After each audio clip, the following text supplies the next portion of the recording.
Diabetes tem tratamento natural? Ou seja, você consegue prevenir ou até mesmo reverter a diabetes ou auxiliar no tratamento com só sono, dieta, atividade física, com remédios caseiros, naturais? Eu te diria que sim, e eu vou te apresentar a ciência agora nessa segunda parte do nosso podcast sobre diabetes. Se você não assistiu o primeiro, a gente vai botar aqui na descrição e nos cards. Tá imperdível, vem com todos os dados científicos para mostrar que medicina de estilo de vida é a melhor forma de tratar doenças e produzir saúde. Com isso sendo dito, vamos aprender mais sobre essa patologia que está se tornando cada vez mais frequente e ela não precisaria ocorrer ou poderia ser demasiadamente reduzida se as pessoas entendessem que o remédio natural vem de um estilo de vida saudável, que só o sono, dieta, atividade física são as melhores formas para você controlar e prevenir diabetes cientificamente comprovada.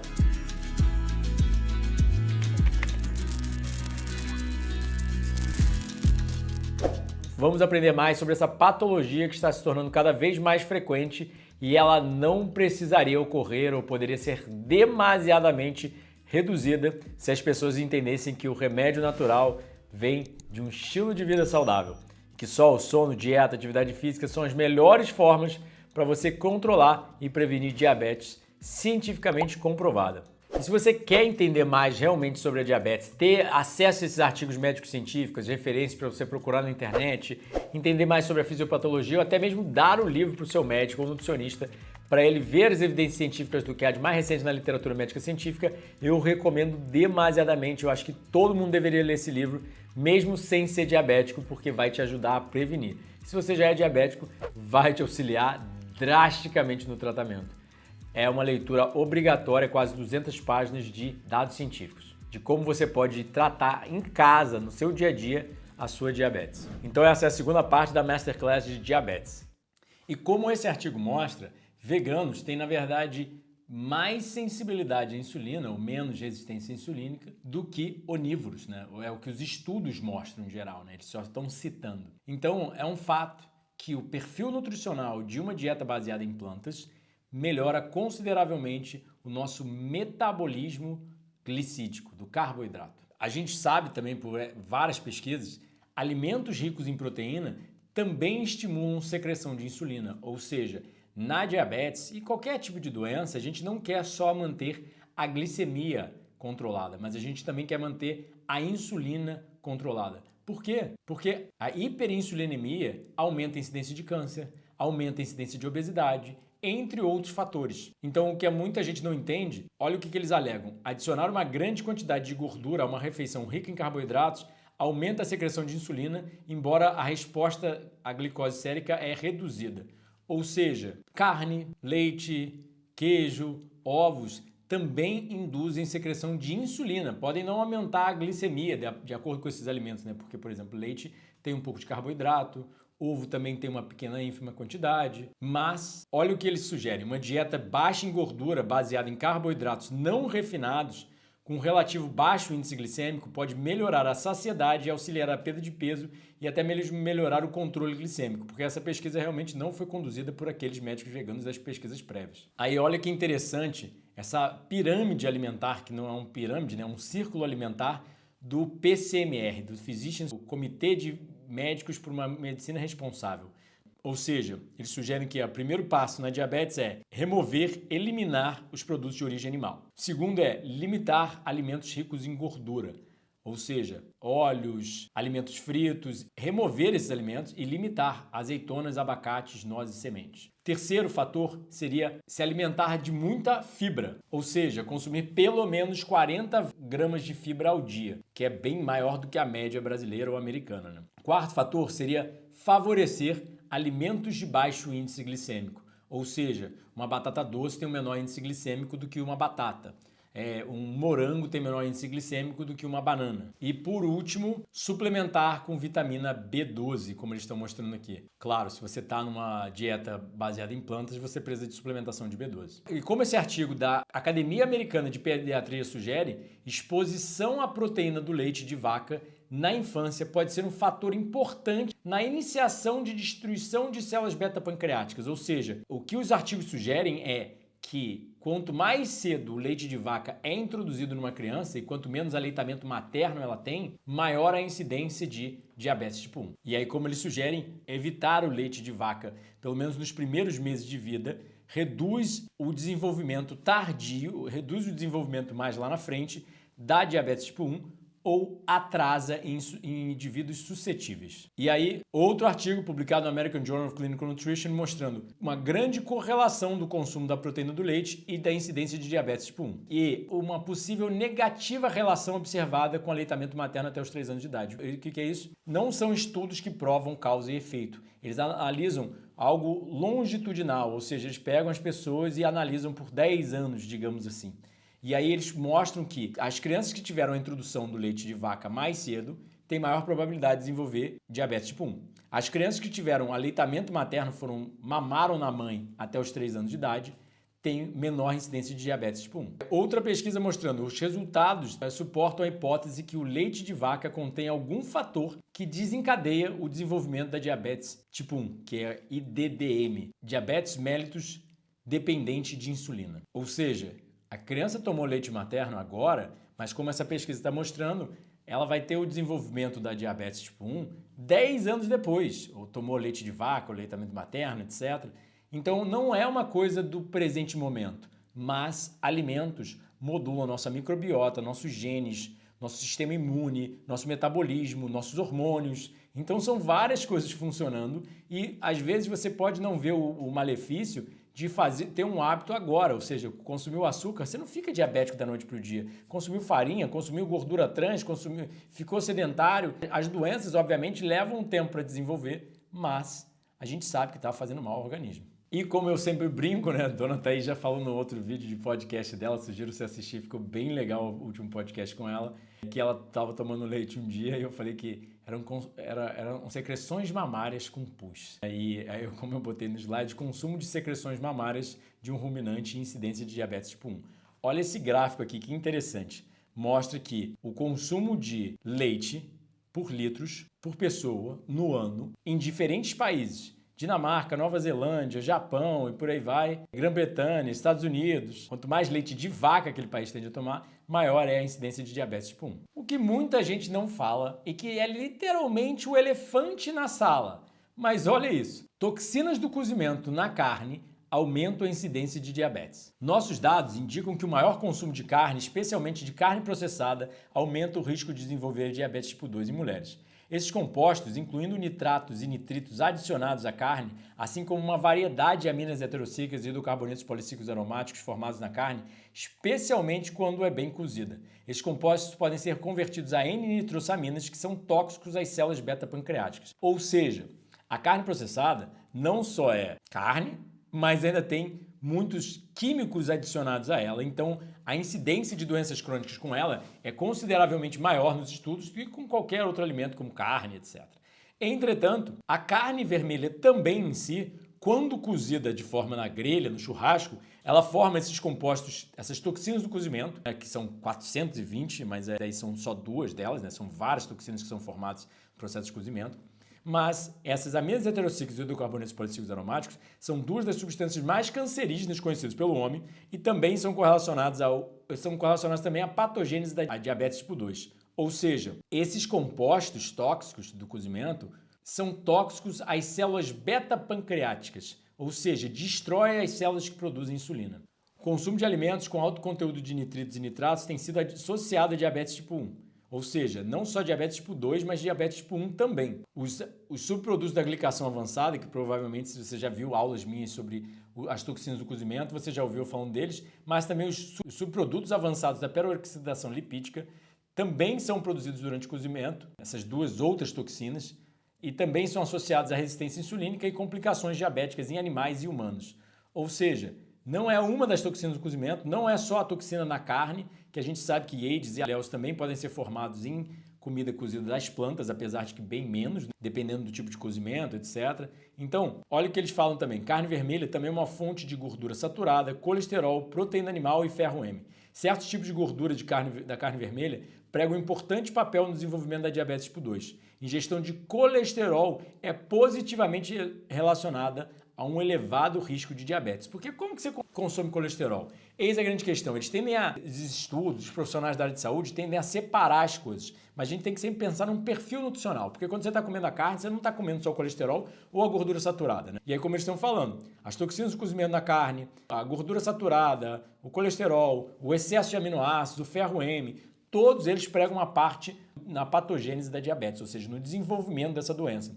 Então, o que a gente consegue compreender? O perfil nutricional ali da carne é todo diabetogênico. O perfil nutricional ali das plantas é todo antidiabetogênico, ou seja, cada composição de nutrientes nas plantas que tendem a ser mais similares tendem a prevenir a diabetes. Por exemplo, a fibra previne, os fitonutrientes previnem, os micro e as vitaminas, minerais e antioxidantes previnem, a baixa quantidade de proteína, a quantidade de água, vários fatores auxiliam, enquanto todos esses fatores na carne, gordura saturada, colesterol, etc, promovem. Então é bem simples você entender. Até mesmo dentro da nutrição é multifatorial, porque muita gente fala, mas diabetes é só o açúcar, como eu já falei aqui. Não, diabetes não é só o açúcar, é todo o perfil nutricional. Ou seja, quando você está comendo uma fruta, você está comendo o pacote nutricional dela. Você não tem como comer a fruta e não comer a fibra, só se você fizer suco. Você não tem como comer a fruta e excluir as vitaminas e minerais dela, a não ser que você cozinhe, processe, industrialize, etc. Você não tem como comer... Entende? Quando você está comendo um alimento integral, fresco ali, você come tudo. E na carne também você come tudo. Você não tira, deixa eu pegar aqui, tirar a gordura saturada, o colesterol e o ferro M, mas ainda tem uma carne. Como que você faz isso? Entende? E eu continuo falando e as pessoas parecem que não entendem. Se liga neste artigo. Toxinas ambientais e diabetes, ou seja, poluentes orgânicos persistentes como um fator de risco para diabetes tipo 2. O que é poluentes orgânicos persistentes? Poluentes, toxinas ambientais, orgânicos, ou seja, que são persistentes, ou seja, que perduram no meio ambiente, que eles não são degradados. Então, esses POPs são compostos resistentes à degradação ambiental por processos químicos, biológicos e fotolíticos. Ou seja, não é que nem uma madeira ou um ser humano, quando morre, estraga e volta para a Terra. Não. Um plástico, por exemplo, vai durar ali centenas de anos, mais de 100 anos. E ainda assim, quando quebrar, vai quebrar em microplástico, né? Então, eles são transportados por longas distâncias, bioacumulam em seres humanos e tecidos animais e nas cadeias alimentares e têm significantes impactos na saúde humana e ambiental. Muitos estudos epidemiológicos reportam a associação dos poluentes orgânicos persistentes e o risco de diabetes. Ou seja, a exposição aos POPs ocorre primariamente através do consumo de alimentos animais, como peixes gordurosos, carnes e laticínios. Sim, muita gente acha que agrotóxico tem muito mais na fruta do que na carne. Agrotóxico tem muito mais na fruta do que o alimentozinho industrializado. Mas não, proteína animal e alimentos industrializados são a principal fonte de poluentes orgânicos persistentes. As toxinas ambientais que não saem do seu organismo depois de entrarem. Levam mais de uma década. A produção em excesso de insulina pelas células beta-pancreáticas para compensar a resistência insulínica leva a uma exaustão das células e no futuro diabetes tipo 2. E o risco de diabetes mellitus também pode ser atribuído à exposição aos POPs na fase intrauterina. Ou seja, se a sua mãe se expôs a toxinas ambientais, ou seja, sua mãe está consumindo, ela leva aquelas shakeiras de academia e aqueceu um pouco ali a shakeira, deixou no carro, a shakeira aqueceu no sol, soltou mais POPs na água dela. Aí ela vai consumir, porque todo mundo hoje em dia consome whey protein ali na shakeira, etc. Ou bota um cafezinho num copo de plástico, isso vai lixiviar POPs, a mãe vai consumir e isso vai afetar o bebê na fase intrauterina, dentro do útero. Então, o índice glicêmico, na verdade, aumenta com o cozimento, de acordo com as pesquisas. Sim, as pessoas realmente não entendem o que impacta o índice glicêmico. Então elas acham, melancia tem alto índice glicêmico, então eu vou consumir e vou. Ou seja, o alimento processado, como por exemplo, digamos, o amendoim e a pasta de amendoim. O amendoim tem um certo índice glicêmico, a pasta de amendoim já tem outro. O alimento cozido, por exemplo, sei lá, você vai pegar o melado de cana, tem um índice glicêmico, depois de cozido, ele tem outro. Então tudo que você aquece vai aumentar o índice glicêmico por quebrar a parede celular.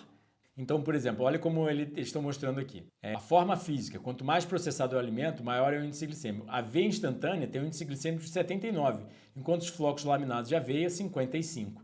Então, quanto mais integral, quanto mais preso ali na fibra, menor o índice glicêmico. Aí, por exemplo, fibras solúveis, por exemplo, também. Quanto mais fibra insolúvel e solúvel, menor o índice glicêmico. O cozimento, quanto mais se cozinha, maior é o índice glicêmico. Então, olha o que essa pesquisa está mostrando. Dietas ricas em fibra melhoram a sensibilidade à insulina. Sim, as fibras são fermentadas pela nossa microbiota intestinal, ou seja, a gente come as plantas, o esqueleto das plantas se chama fibra, e aí elas entram dentro de nós e são degradadas porque a gente não contém as enzimas, a capacidade digestiva de digerir fibra. Isso só as bactérias. Então a gente come a fibra, a gente absorve todo o resto do alimento, mas as fibras passam direto para as bactérias digerirem elas. E aí quando a fibra vai digerindo elas, ela vai fermentando as fibras e isso vai produzindo o que a gente chama de ácidos graxos de cadeia curta, acetato, butirato e propianato. Ou seja, dietas ricas em fibra melhoram a sensibilidade à insulina e a tolerância à glicose em indivíduos diabéticos, magros ou obesos. Então isso é bem claro na literatura.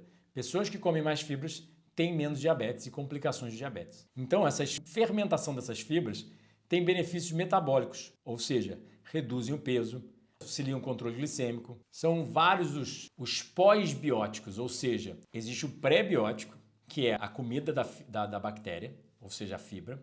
Existe o probiótico, que é a própria bactéria em si, que já tem no alimento, apesar de que muita gente suplementa ela.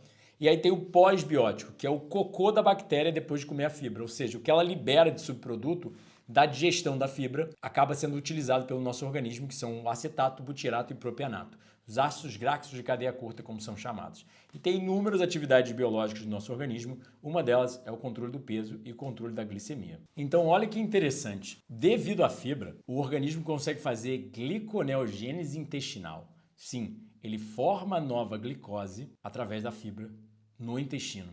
Isso auxilia o controle isso são um dos fatores que auxiliam o controle do peso e o controle da glicemia. Eu sei que às vezes são muitos dados científicos, mas auxilia vocês a se interessarem mais sobre o assunto de saúde, sobre nutrição e entenderem os mecanismos biológicos para vocês não ficarem dependentes e reféns dessa baboseirada que a gente vê pela internet. Fruta faz mal, fruta faz bem, fruta não sei o quê, manteiga tá de volta, manteiga não faz bem, manteiga faz bem. Aí vocês entendem e veem o que a ciência está falando, não o que o jornal, não o que o influencer, não o que qualquer pessoa, o que os cientistas estão falando em laboratório. Então, olha o que acontece lá nesse gráfico. A fibra dietética passa pelo intestino, aí vai ser fermentado pela bactéria intestinal e aí vai produzir butirato, que estimula a gliconeogênese intestinal, que estimula a sensibilidade do portal de glicose passando pelo fígado e aí sendo levado para o cérebro, por exemplo, que ativa certas áreas do cérebro que tem vários benefícios metabólicos, como reduzir o peso, reduzir a gordura, melhorar o controle da glicemia e melhorar a sensibilidade à insulina. O que isso se traduz no que? Fibra é vida. Então olha que interessante, se você viu a aula sobre câncer e outras aulas sobre proteína aqui no canal, você já ouviu falar sobre a mTOR, o alvo mamífero da rapamicina, ou seja, uma proteína quinase, como é chamada, que controla proliferação celular, todos os mecanismos que fazem a célula crescer. Então essa mTOR tem um papel crítico no desenvolvimento e na progressão da diabetes, no câncer e no envelhecimento. Ou seja, sobre a ativação crônica da mTOR e como que a mTOR é ativada? Muita proteína. Quanto mais proteína, quanto mais calorias, mais ativação da mTOR.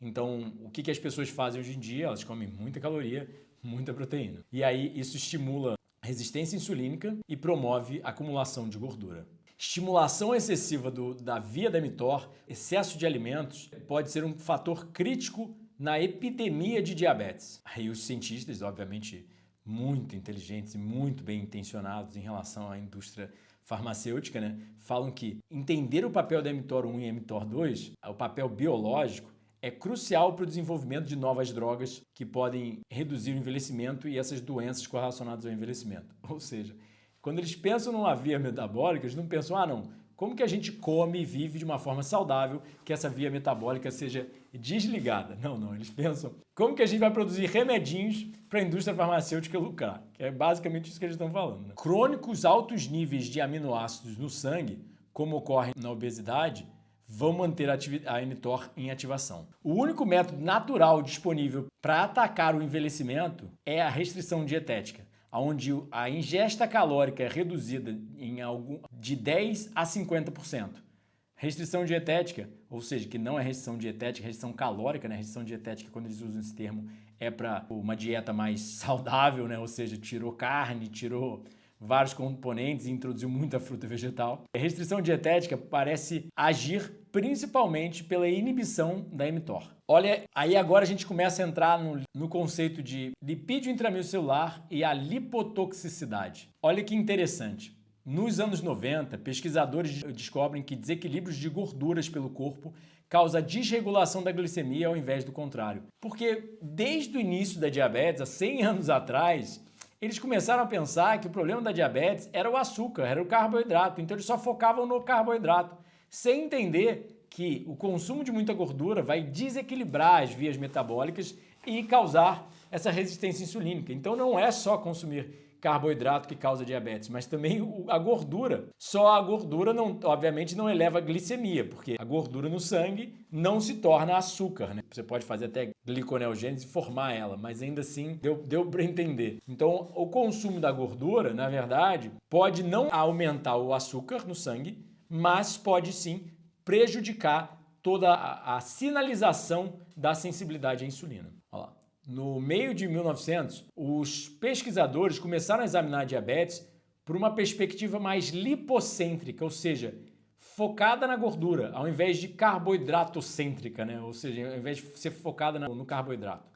Dando fortes considerações à ideia que os desequilíbrios no sistema de lipídios, gorduras, causam a desregulação da glicemia ao invés de vice-versa. Ou seja, não é a glicemia, não é o açúcar alto que causa desequilíbrio nos lipídios. É os lipídios altos que causam desequilíbrio na glicemia. Olha que interessante, aproximadamente 80% dos diabéticos tipo 2 estão com sobrepeso. E os estudos longitudinais, ou seja, que analisam as pessoas por muitos anos, indicam que o início da resistência insulínica nos pré-diabéticos geralmente começa depois do ganho de peso. Então, basicamente, eles estão falando que essa gordura que encobre as células, né, o lipídio intramuscular, ocorre independente de IMC, o nível da glicemia e da idade. Ou seja, tirando essas variáveis, mostra que você pode ter essa gordura intramuscular só por levar uma dieta rica em gordura. Não tem nada a ver até mesmo com o seu peso. Então, se você é um obeso levando uma dieta baixa em gordura, você vai ter menos lipídio intramuscular.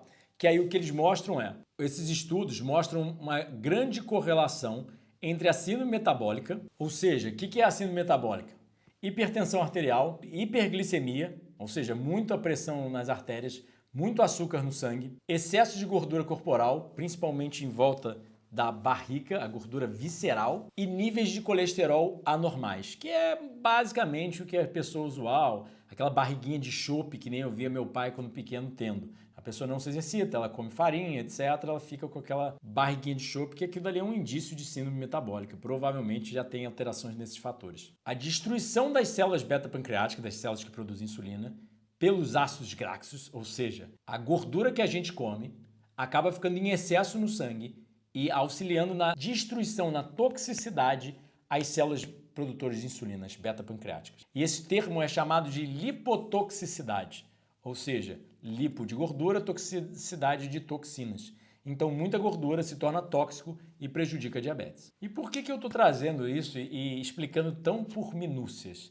Porque muita gente só acha que diabetes é causada por açúcar, né? Mas não, muita gordura em excesso, as suas frituras, seu óleo que você usa, etc.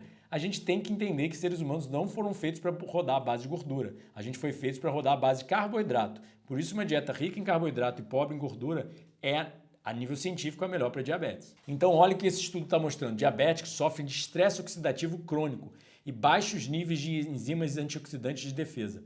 Então, eis a grande questão. O diabético, ele sofre de muito radical livre e pouco antioxidante.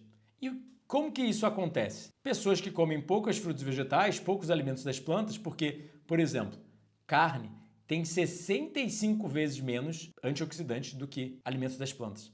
E óbvio, certos alimentos das plantas têm mais ainda, né? Então, a gente tem que entender que quer se prevenir da diabetes, você tem que comer antioxidantes. Onde estão as principais fontes de antioxidantes? Alimento fresco. Até mesmo temperos como cúrcuma, etc., também são ricos em antioxidantes. Esses alimentos mais coloridos é uma boa.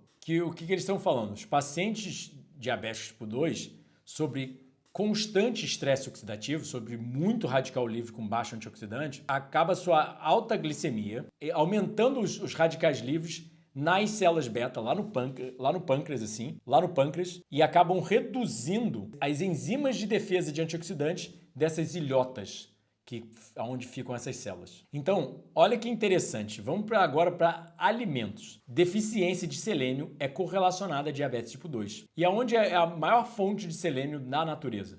Até onde a gente sabe. Castanha do Pará. Sim, se você come 2 castanhas do Pará ao dia, você já tem a quantidade de selênio suficiente para ser mais saudável, para alcançar as DRIs. Eu não concordo tanto com as DRIs, mas ainda assim é isso que se fala por aí, né? Então, o selênio é importante para vários processos celulares e a manutenção da estabilidade genômica, ou seja, da estabilidade dos seus genes. Então, como a gente sabe que a diabetes tipo 2 é fortemente associada ao estresse oxidativo e ainda danifica o DNA, a castanha do Pará, sendo uma fonte rica em antioxidantes e auxiliando a manutenção do DNA, é obviamente muito importante para a diabetes tipo 2. Então vamos lá. Ó. Outro artigo mostrando sobre a lipotoxicidade. Consumir muita gordura, acaba essa lipotoxicidade, essa gordura em excesso no sangue, gerando muito estresse oxidativo e inflamação. Então, altos níveis de gordura saturada no sangue são associados a diabetes, obesidade e inflamação. Então o que você tem que entender é, a lipotoxicidade ela é muito mais comum não com qualquer tipo de gordura, mas principalmente com a gordura animal. Então olha o que eles estão mostrando. Os ácidos graxos poliinsaturados, ou seja, o ômega 3, são geralmente considerados protetores das células e ainda têm uma atividade anti-inflamatória. Então, traduzindo, consumir linhaça, nozes, chia, são boas fontes de ômega 3. Aí um esqueminha sobre a lipotoxicidade, só para vocês entenderem um pouquinho melhor, né? Agora, a gente está começando a ver mais sobre isso na ciência. O papel da autofagia, ou seja, do processo de jejum, o que acontece dentro dos nossos órgãos quando a gente jejua, na lipotoxicidade das células beta-pancreáticas e a diabetes tipo 2. Ou seja, a autofagia, ao ocorrer, é um processo muito importante para a limpeza de células velhas e não danificar as células beta-pancreáticas e prevenir a diabetes tipo 2. E o que acontece na modernidade? Muita gente não entende. Mas na natureza é muito comum passar fome. É muito comum não ter abundância de alimentos todas as horas. É muito comum não ter alimentos hiperproteicos o tempo inteiro. Então o que aconteceria? A autofagia é suprarregulada, ou seja, ela é regulada para cima, ela ocorre muito mais frequente. E isso vai levar ao quê? A autofagia vai levar a, literalmente, a remoção, é uma limpeza, uma reciclagem em células velhas ou danificadas. Como os próprios cientistas sugerem, a contínua limpeza da casa pela autofagia tem sido recentemente demonstrado ser importante para a fisiologia, assim como a viabilidade das células beta-pancreáticas. Na ausência da autofagia, células beta entram em apoptose, ou seja, morte programada celular, elas se matam e mostram supressão do estímulo da secreção de insulina pela glicemia. Ou seja, ou elas se matam ou elas não funcionam direito produzindo a insulina. Porque como que a insulina é produzida? Quando chega muito açúcar no sangue, o organismo entende, opa, vamos produzir insulina. É basicamente assim que ocorre. Quando você não tem autofagia ocorrendo devidamente, existe uma supressão desse mecanismo. Eles sugerem que um dos principais fatores é, na verdade, a mitofagia, porque dentro da autofagia existem vários processos, né? Ou seja, todo o organismo e todas as células são renovadas. Então, cada organela celular, ou seja, cada compartimento de célula, também é renovado. E um dos compartimentos das nossas células são a mitocôndria. A mitocôndria gera energia, então ela é a que mais gera estresse oxidativo, radicais livres. E ela, portanto, é uma que realmente precisa dessa renovação celular para continuar funcionando otimizado. Então, um dos principais fatores na proteção da autofagia contra a diabetes é provavelmente essa mitofagia.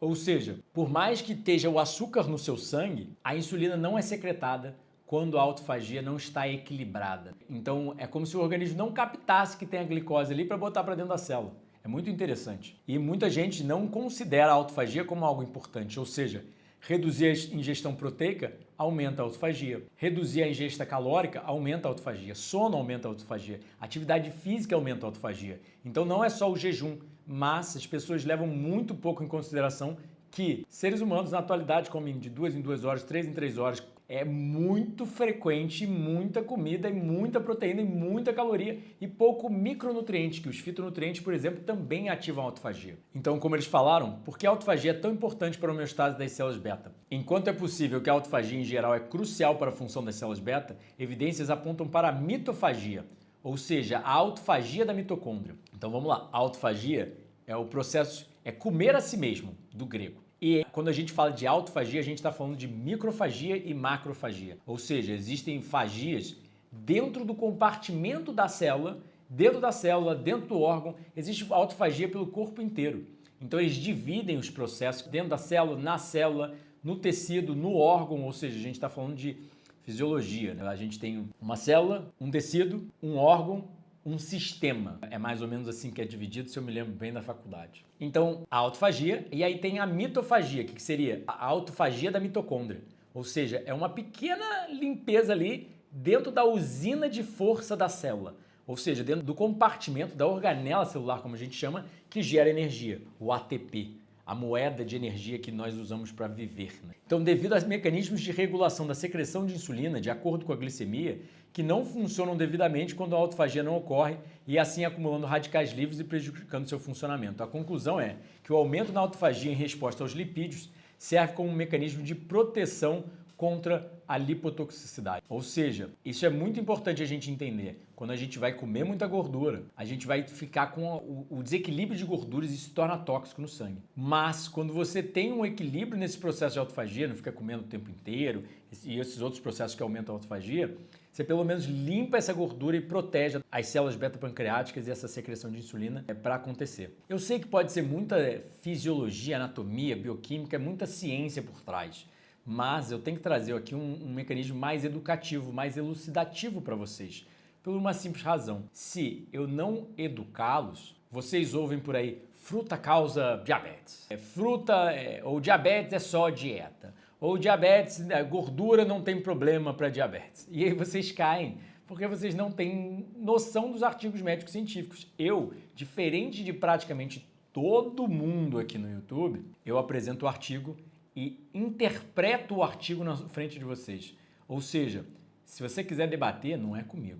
Você pode ir lá para o cientista lá em Harvard, publicando no American Journal of Clinical Nutrition. Entende? Isso é como se faz ciência. Por isso que você sobe num avião, você usa um Wi-Fi, faz tudo que você faz. Você toma um remédio, é porque é tudo baseado em ciência. Tudo bem. Remédio pode ter grande influência de compra da indústria farmacêutica, alimentícia, etc. Mas ainda assim, pelo menos, eu não falo da minha cabeça, eu apresento artigo. Diferente ao seu médico ou nutricionista não te apresenta artigo, você deve duvidar. Então, cafeína reduz sensibilidade insulínica. Muita gente não sabe, mas sim, se você toma o seu cafezinho, talvez isso esteja ajudando a sua diabetes. Porque, cafeína em dose moderada reduz sensibilidade insulínica em voluntários saudáveis. Ela aumenta os níveis plasmáticos de catecolaminas, ou seja, a adrenalina, noradrenalina e dopamina. Ou seja, são neurotransmissores que desempenham um papel fundamental na mobilização de energia para o sistema nervoso central, de substratos energéticos e também para o tecido muscular durante a reação de estresse. Então, ela não só aumenta essas catecolaminas, ou seja, como se estivesse estressando o organismo, né, a famosa adrenalina, mas também aumenta a quantidade no sangue de ácidos graxos, ou seja, de gordura para ser queimada, da pressão sistólica e da diastólica. Ou seja, é como se o organismo entrasse num mecanismo de estresse mesmo, né? E aí, olha esse artigo que interessante. Alimentos ricos em ácido ascórbico, ou seja, a famosa vitamina C, têm sido associados com redução do risco de diabetes. Inibição da glicação de proteínas pela vitamina C. É muito interessante porque os artigos mostram completamente ao contrário do que o povo imagina. O povo imagina que fruta causa diabetes. De acordo com esse artigo, fruta não só previne, isso é 1996, tá? Ou seja, é 30 anos atrás o artigo, e ele mostra que alimentos são ricos em vitamina C? Me conta, carne, arroz, comida industrializada ou fruta e vegetal? Fruta e vegetal são os alimentos mais ricos em vitamina C e todo mundo sabe disso. Laranja, tangerina, até uma banana, até o pimentão que você come, entende? E o que acontece? A vitamina C, ela inibe essa glicação avançada, a glicação de proteínas. Ela inibe as toxinas do cozimento, que podem ser geradas fora da pessoa, dentro de uma panela, né? E dentro da pessoa, que é o que ocorre, por exemplo, no diabético, que está muito desequilibrado, ele glica muita proteína. Tanto é que a hemoglobina glicada dele está alta. Então olha o que o artigo falou. Subprodutos da glicação avançada são aumentados na diabetes, levando a complicações microvasculares e macrovasculares, ou seja, danifica os vasos grandes e os vasos pequenos, ou seja, artéria, vaso, microvaso. O ácido ascórbico, a vitamina C, reage a proteínas, incluindo a hemoglobina. Então, como eles mostram, uma grande quantidade de vitaminas e nutrientes são potentes inibidores da glicação e seus subprodutos, como vitamina E, vitamina B6, B3, entre outros. Esses resultados indicam uma grande importância da nutrição na diabetes, indicam um possível uso terapêutico desses nutrientes para a prevenção das complicações diabéticas e indicam uma possibilidade barata e não tóxica da terapia de vitaminas para a prevenção e o tratamento das complicações de diabetes. Ou seja, sim, o que eles estão falando é nutriente isolado, é suplementação. O que eu estou falando é, come uma laranja, você vai ter vitamina E, B6, B3, entende? Você vai ter todos os nutrientes que você precisa. Toda essa gama de vitaminas e minerais. Óbvio, de acordo com o alimento, diferentes proporções, mas ainda assim você tem tudo ali na natureza. Então, olha como esse outro estudo também mostra. Esses subprodutos da glicação avançada são um fator de risco para a síndrome metabólica entre homens japoneses. Eles foram um estudo longitudinal, ou seja, que analisa ao longo do tempo por 2 anos, e quem tem menos dessas toxinas do cozimento no sangue tem menos diabetes. Por quê? Porque elas implicam estresse oxidativo e inflamação. Ou seja, elas causam um aumento nos radicais livres e causam inflamação e, obviamente, vai prejudicar o metabolismo e a saúde do organismo. Então, olha que interessante. Mas temos outros artigos também mostrando que, sim, essas toxinas do cozimento agravam os pacientes em diabetes tipo 1. Se você ainda não viu os vídeos, tem 2 vídeos aqui no canal, ou mais, ou 3 vídeos, na verdade, de depoimentos de diabetes tipo 1 que adotaram uma dieta frugívora, uma dieta crudívora e melhoraram consideravelmente da sua diabetes tipo 1. Conseguiram reverter? Não, são diabéticos até hoje. Entretanto, 2 deles, por exemplo, alegam de reduzir de 5 canetas de insulina para menos de 1 por mês. Alegam uma melhor sensibilidade à insulina, uma maior quantidade de carboidrato para a unidade de insulina. Ou seja, ao invés dele ter que injetar 1 unidade de insulina a cada 5 carboidratos, ele pode consumir 30 carboidratos, ou acho que a proporção era 10 vezes mais para a quantidade de insulina. É ridículo essa diferença, mas ninguém fala na ciência. Apesar do que a gente não tem estudos, porque não tem dinheiro envolvido, não tem cientistas que sejam visionários ao ponto de perceber que a dieta do homem foi uma dieta frugívora ao longo da evolução. E somos ainda adaptados para ela, e mesmo que seja muita fruta, que parece para as pessoas, não. A fruta não causa diabetes, ela vai até mesmo melhorar, na minha humilde opinião, diabetes tipo 1, por relatos de caso, né, de pacientes, seguidores, etc., e não por um artigo médico-científico ainda. Mas todo esse perfil nutricional, nós sabemos que vai auxiliar a diabetes, nós sabemos que vai auxiliar todas essas outras doenças. Então, assim, saúde é produzida por vida saudável. Não tem outro jeito. E enquanto mais a gente entrar em comunhão, em simbiose com as leis da natureza e o que a gente faria na natureza, a gente vai ser mais saudável, mesmo que uma doença não seja revertida. Sim, a gente danificou tanto o nosso organismo que a doença pode não ter cura, mas ainda assim você vai ter sempre melhoras. É como eu sempre falo, por exemplo, corta sua mão, você vai e regenera. Se você tiver a capacidade ainda, né, de células-tronco, etc., se você não estiver muito velho, que às vezes até um simples corte é difícil de regenerar, né, dependendo da condição de saúde. Mas a cicatriz sempre fica lá. O dano não é 100% revertido depois de um dano. Um dano grande não é 100% revertido, como eu sempre sugiro. Minha estrutura óssea sempre foi fina. A estrutura óssea do meu pai, por exemplo, parecia um gorila de tão largo. Ele mamou na mãe até os 6 anos de idade, tomava leite cru direto da vaca, comia frutas e vegetais como a base da dieta dele, de acordo com o que ele mesmo falava. Nasceu no campo, no meio da natureza, plantando, com o pé no chão, não tinha chinelo de plástico, não tinha papel higiênico, limpava o popô com folha de bananeira, como ele mesmo falava.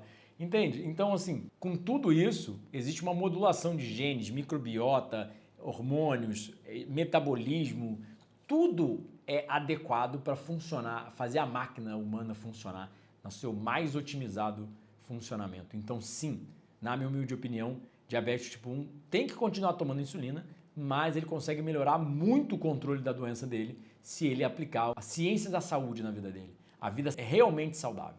Então, como o artigo mostra, as toxinas do cozimento agravam diabetes, prejuízos vasculares, ou seja, danos aos seus vasos, que carregam seu sangue, que é muito importante. A passarela, a estrada da sua vida depende dos seus vasos. a retina, seus olhos e seus rins. Então vamos lá. Agora, seguindo o que eu falei em relação à pesquisa, não tem muita pesquisa, mas pior que tem. Temos o Dr. David Jenkins, o criador do índice glicêmico que tanto se fala para diabetes. E foi uma péssima criação, na minha humilde opinião, porque confundiu um povo mais do que ajudou, né? Mas talvez traga alguma conscientização, né, de que alimentos diferentes levam a glicemia de forma diferente.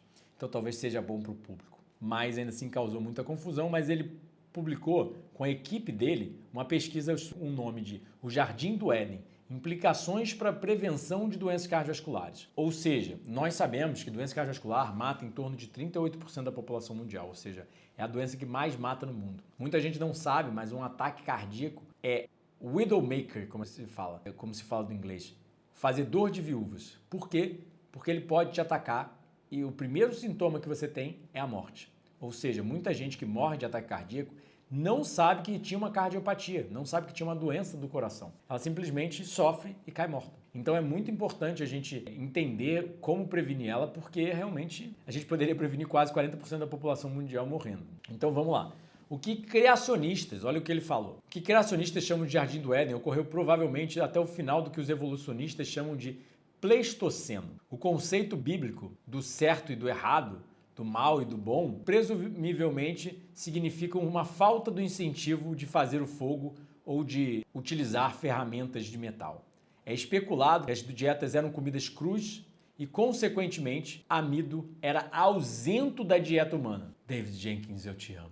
Porque são poucos cientistas que chegam a tal conclusão óbvia, ou seja, a gente sabe da ciência, a gente sabe do óbvio, mas ainda assim pouquíssima gente no mundo fala disso e isso é muito impressionante. Como que não é óbvio que antes do fogo, antes de panela, antes de fogão, antes de garfo, faca, prato, quem comia amido? Não dá para comer arroz, feijão, batata sem cozinhar. É horrível. É impossível praticamente de mastigar. Então, assim, pelo menos alguns cientistas falam. Então, a dieta original era baseada em vegetais, rica em proteínas vegetais, gorduras das plantas, fibra dietética, antioxidantes, baixa em gordura saturada, com virtualmente sem gordura trans. Porque sim, muita gente não sabe, mas carne tem gordura trans. Então ele colocou várias pessoas para comer por 14 dias até 5 quilos de comida. Sim, uma dieta frugívora como eu como é muita comida. Então, para que 5 quilos de comida? Para manter o equilíbrio calórico, sim, para bater 2.000 calorias, 2.500 calorias, você precisa de 5 quilos de comida na natureza. É muita comida, mas no meio da selva, a comida é rica em água. Essa dieta também fornecia zero de colesterol. Então, ele mostrou que os lipídios séricos, as gorduras no sangue, foram reduzidas em 30%, ou seja, o LDL, o colesterol ruim, em apenas 2 semanas. Uma grande alteração na proporção do LDL para o colesterol bom, o HDL. Ou seja, o LPA, também outras medidas de lipoproteínas desses colesteróis, desse colesterol bom e ruim, também foram alterados, o que geralmente não é alterado em estudos dietéticos. Possivelmente, a resposta para os problemas presentes se baseiam em examinar a nossa dieta do passado e construir um futuro com ela compatível para seres humanos e o meio ambiente, o que pode ser chamado de econutrição. É óbvio, mas ninguém quer perceber que a gente tem que começar a comer a natureza e conviver com a natureza para, sabe, até você pensa, uma das coisas que eu questiono, ainda vou fazer vídeo sobre isso, mas tem que ver como eu encaixo, seres humanos cagam na água. Nenhum animal, a não ser animais anfíbios e aquáticos, cagam na água. Todos os animais terrestres cagam na terra porque ali o cocô realmente aduba as plantas, aduba o solo e produz mais comida para nós. Então, assim, econutrição é óbvio uma coisa que se a gente estivesse comendo fruta na selva, a gente estaria plantando mais árvores, até mesmo com a nossa defecação, a nossa urinação no solo e com as sementes que a gente ia comer. Mas não, a gente está comendo comida industrializada. Comida industrializada não tem semente dentro, ela não se replanta. Ela precisa que alguém precise ir lá e plantar o trigo para refinar o trigo, para você embalar o trigo, para você comer o trigo, né, em forma de bolo.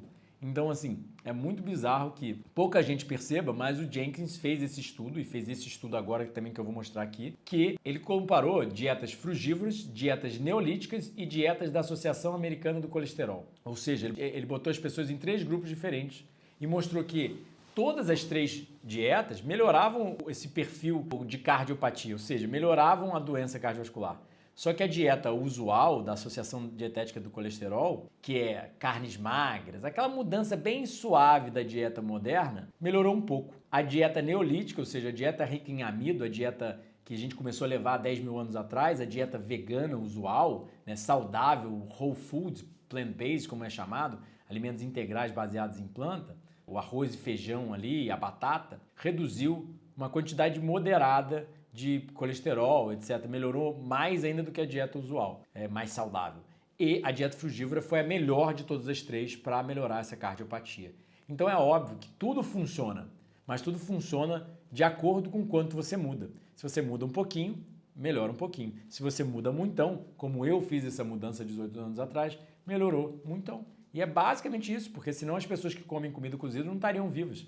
E as pessoas que comem comida crua também não estariam vivas, né? Então, outro artigo mostrando o efeito de uma dieta rica em fibra, vegetais, frutas e nozes no funcionamento do intestino e nos lipídios séricos, nas gorduras no sangue. E aí, olha o que ele bota logo no início do artigo. Cereais não participaram da nossa evolução. Consumo de cereais é considerado ter acontecido relativamente recente na Revolução Agricultural há 8 a 10 mil anos e, portanto, um impacto ínfimo no nosso genoma. Os grandes primatas têm a ingestão de fibra 10 vezes maior que as recomendações dietéticas humanas em dietas isocalóricas e tal ingestão é mais similar aos parâmetros dos nossos ancestrais. Então ele botou as pessoas para comer 63 porções de frutas e vegetais ao dia.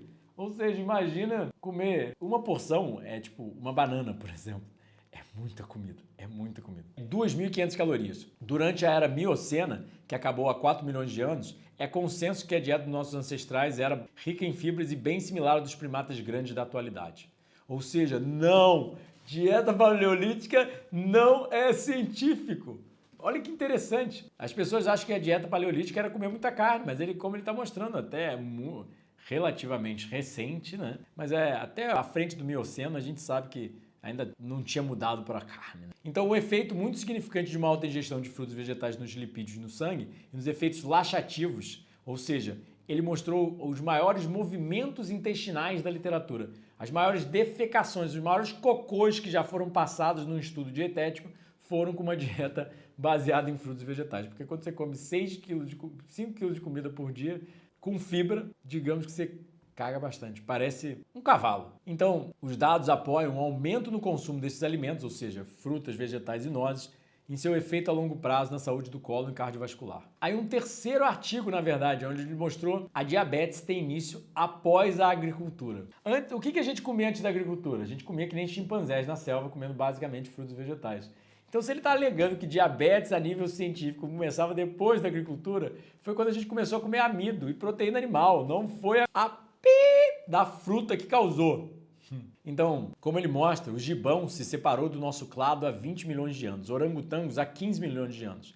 A última separação ocorreu entre 5 a 7 milhões de anos com os chimpanzés e bonobos. Todos eles continuam com sua dieta baseada em vegetais, ou seja, como ele mostra e como todos os dados científicos mostram, a gente se separou de chimpanzés e bonobos mais ou menos há 7 milhões de anos atrás e a gente virou seres humanos. Mas todos esses animais que se parecem conosco continuam comendo uma dieta baseada em frutas e vegetais. Só nós que inventamos uma dieta moderna, industrializada e nos matamos e destruímos o planeta. Né? Aí olha como ele fala, a revolução agricultural do Neolítico, ou seja, o Neolítico, de novo, foi a hora que a gente aprendeu a plantar grão no chão e começou a se estabelecer como uma civilização estacionária. Parou de ser nômade procurando fruta por aí e começou a plantar grão no chão. Então foi a Revolução Agricultural logo depois do término da última era glacial, da glaciação Urne. Se você não sabe, não entendeu ainda sobre o assunto, não teve minhas palestras, tem minha palestra no TED, que eu falo mais ou menos sobre isso, a dieta do Éden no TED, mas tem principalmente vários vídeos aqui sobre palestras anteriores e sobre dieta frugívora, que até mesmo o documentário Vivendo de Frutos você vai poder entender um pouquinho melhor. E o podcast Dieta do Éden aqui também no canal. Aí olha o que ele alega. E pela primeira vez, amido se tornou a base da nossa dieta e permitiu nossa espécie se multiplicar e garantir um senso de segurança e afluência. Com este avanço veio a diabetes, descrita primeiro na literatura pelos antigos egípcios. É muito claro o que aconteceu. A gente mudou de uma dieta rica em frutos e vegetais, carboidratos simples, moles, por amido, que é estocável. É mais fácil de armazenar, é mais fácil de só queimar ali no fogo e consumir. Mas ainda assim, tem várias implicações, né? Principalmente de saúde. E olha que interessante essa pesquisa. Eles fizeram recomendações dietéticas de consumir apenas 200 gramas de fruta por dia. Isso prevenia diabetes tipo 2 em 13%.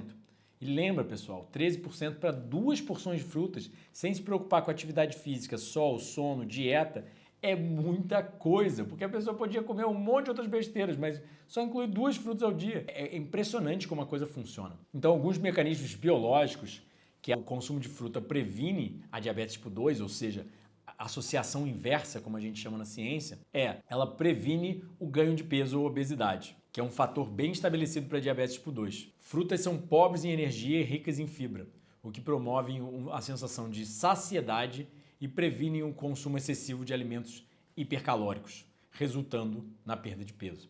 Frutas são ricas em polifenóis, que são flavonoides antioxidantes, incluindo carotenoides, vitamina C e vitamina E, que reduzem o risco de diabetes por reduzir o estresse oxidativo, ou seja, radicais livres, que interferem na absorção de glicose pelas células. Frutas são ricas em fibra, o que são um fator que melhora a sensibilidade à insulina. As fibras das frutas reduzem a absorção dos carboidratos e inibem a carga de glicose pós-prandial, ou seja, inibe que fica muito açúcar no sangue depois da refeição. Eu sei que é muito termo e como Shelton diria, um dos meus grandes mentores, ele falava, você vai no médico, ele te fala várias palavras de R$100, de R$200 e te cobra muito caro por uma palavra, tipo, só por causa dessa terminologia, ou seja, eles acabam colocando uma terminologia técnica para algo que é bem simples, mas só que a população acha que isso é muito, sabe, te dá uma perspectiva de um expert da área, né? E eu não estou falando médicos ou nutricionistas, estou falando da área inteira de saúde, né? Essa terminologia, obviamente, ajuda a gente a falar para o nosso meio, mas também confunde o público. Então, o consumo de fruta previne diabetes até mesmo em pessoas com predisposição genética, ou seja, mesmo que você tenha genes para diabetes, consumir mais frutas auxilia na prevenção dela. E o consumo de frutas auxilia na redução da hemoglobina glicada e da glicemia em jejum. Tipo, isso daqui foi uma pesquisa publicada em 2021 no European Journal of Nutrition, no Jornal Europeu de Nutrição. Então eles falam sobre alguns mecanismos, né? Que as frutas têm fitoquímicos que pregam um importante papel na metilação do DNA, ou seja, no que a gente chama de epigenética. Vitaminas também são importantes para modular fatores de riscos crônicos através da expressão de genes ou da expressão gênica. Em adição, a nutrigenética mostra que nutrientes como os polifenóis, como favantresols, naringina, hesperidina, quercetina, positivamente afetam genes envolvidos na síntese de insulina, ou seja, na produção da insulina, na secreção dela, antiglucolipotoxicidade, até eu desconheço esse termo, né? Inflamação, estresse oxidativo e resistência insulínica. Ou seja, porque muita gente não entende, a alimentação e estilo de vida mexem em inúmeras vias celulares, inúmeras vias genéticas, metabólicas, hormonais, microbiota, mexe em todo o nosso organismo, diferente de um remedinho, que só mexe em uma enzima e um fator. Aí, vamos lá.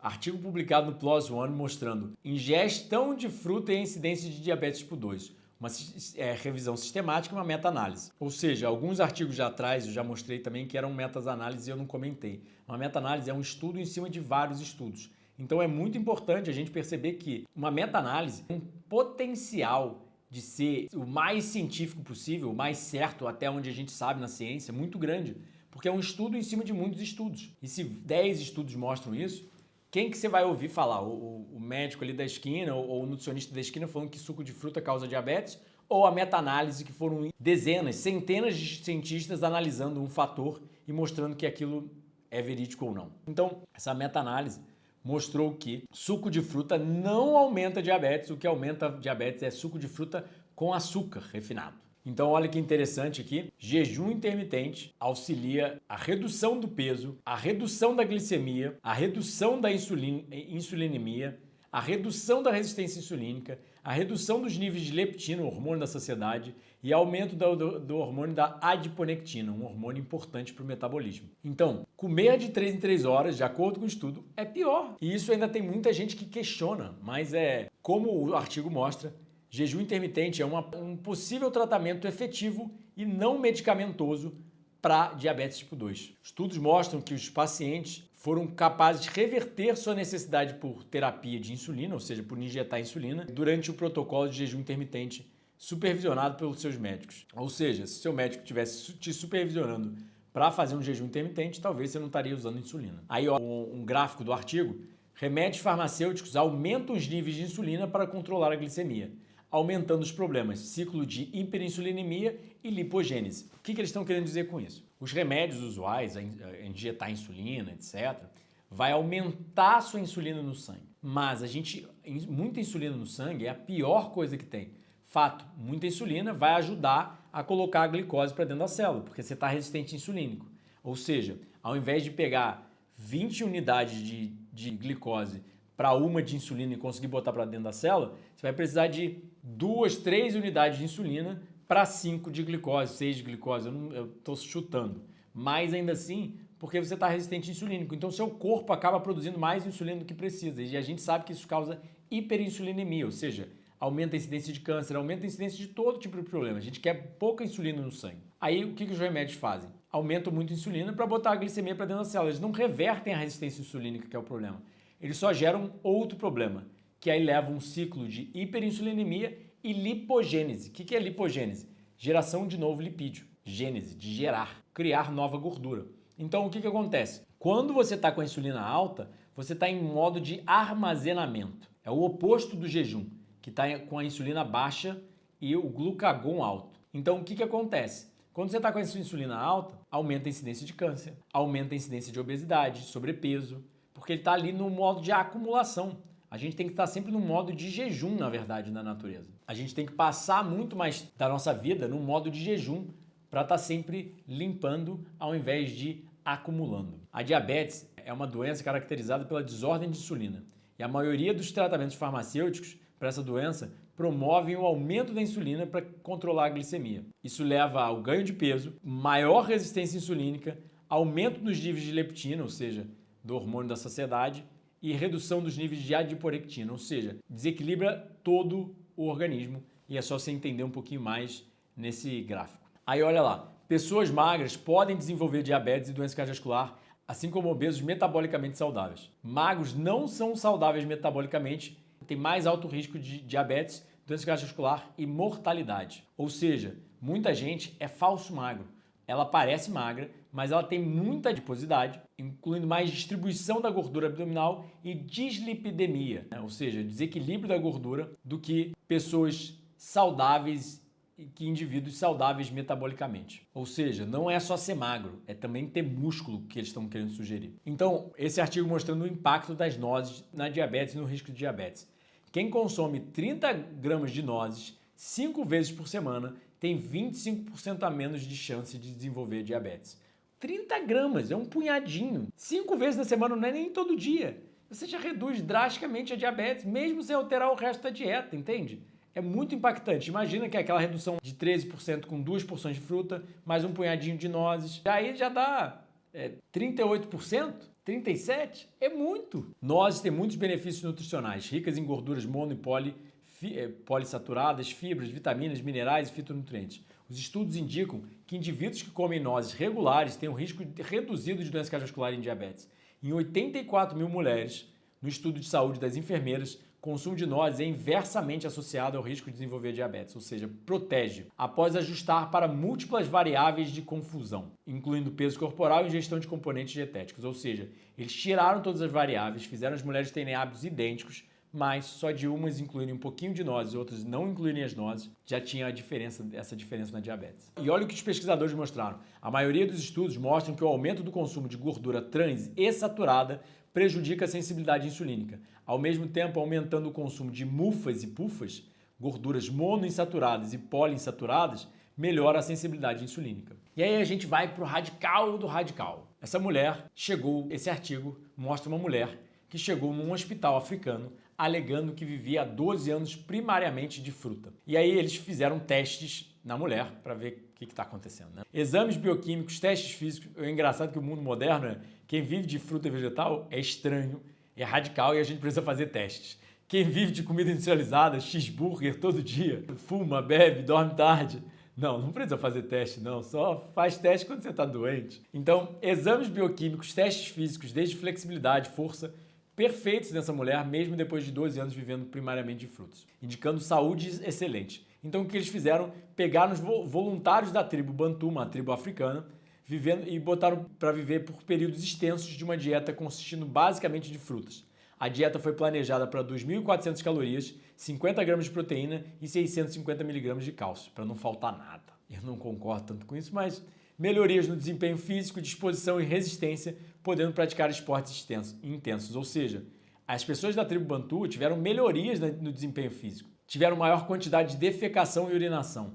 O pH da urina mudou de todos eles mudou de ácido para alcalino, que é um indício bom. Nosso sangue é alcalino, nossa urina precisa ser alcalina. Pressão sanguínea em níveis saudáveis com os pacientes hipertensos voltando à norma tensão, ou seja, reverteu a hipertensão arterial. Houve uma perda de peso maior em pessoas acima do peso e menor nas perto do peso ideal. Após um tempo de perda de peso, o peso se estabilizava sempre no teoricamente ideal para aquela pessoa. A queda da pressão arterial, provavelmente devido à diminuição do sódio, houve uma queda na pressão arterial, mas provavelmente foi devido à diminuição do sódio, ou seja, fruta vegetal é muito rica em potássio e, obviamente, quem come comida crua, in natura, essas frutas vegetais, não precisa de sal, né? Quem joga sal na banana, quem joga sal no figo, quem joga sal na melancia, né? E também quando você perde peso, você reduz a pressão. Então, tiveram também uma maior diurese, ou seja, urinação, porque eles estavam consumindo muito mais água, né? Ou seja, ao invés de beber mais água, eles estavam comendo mais água,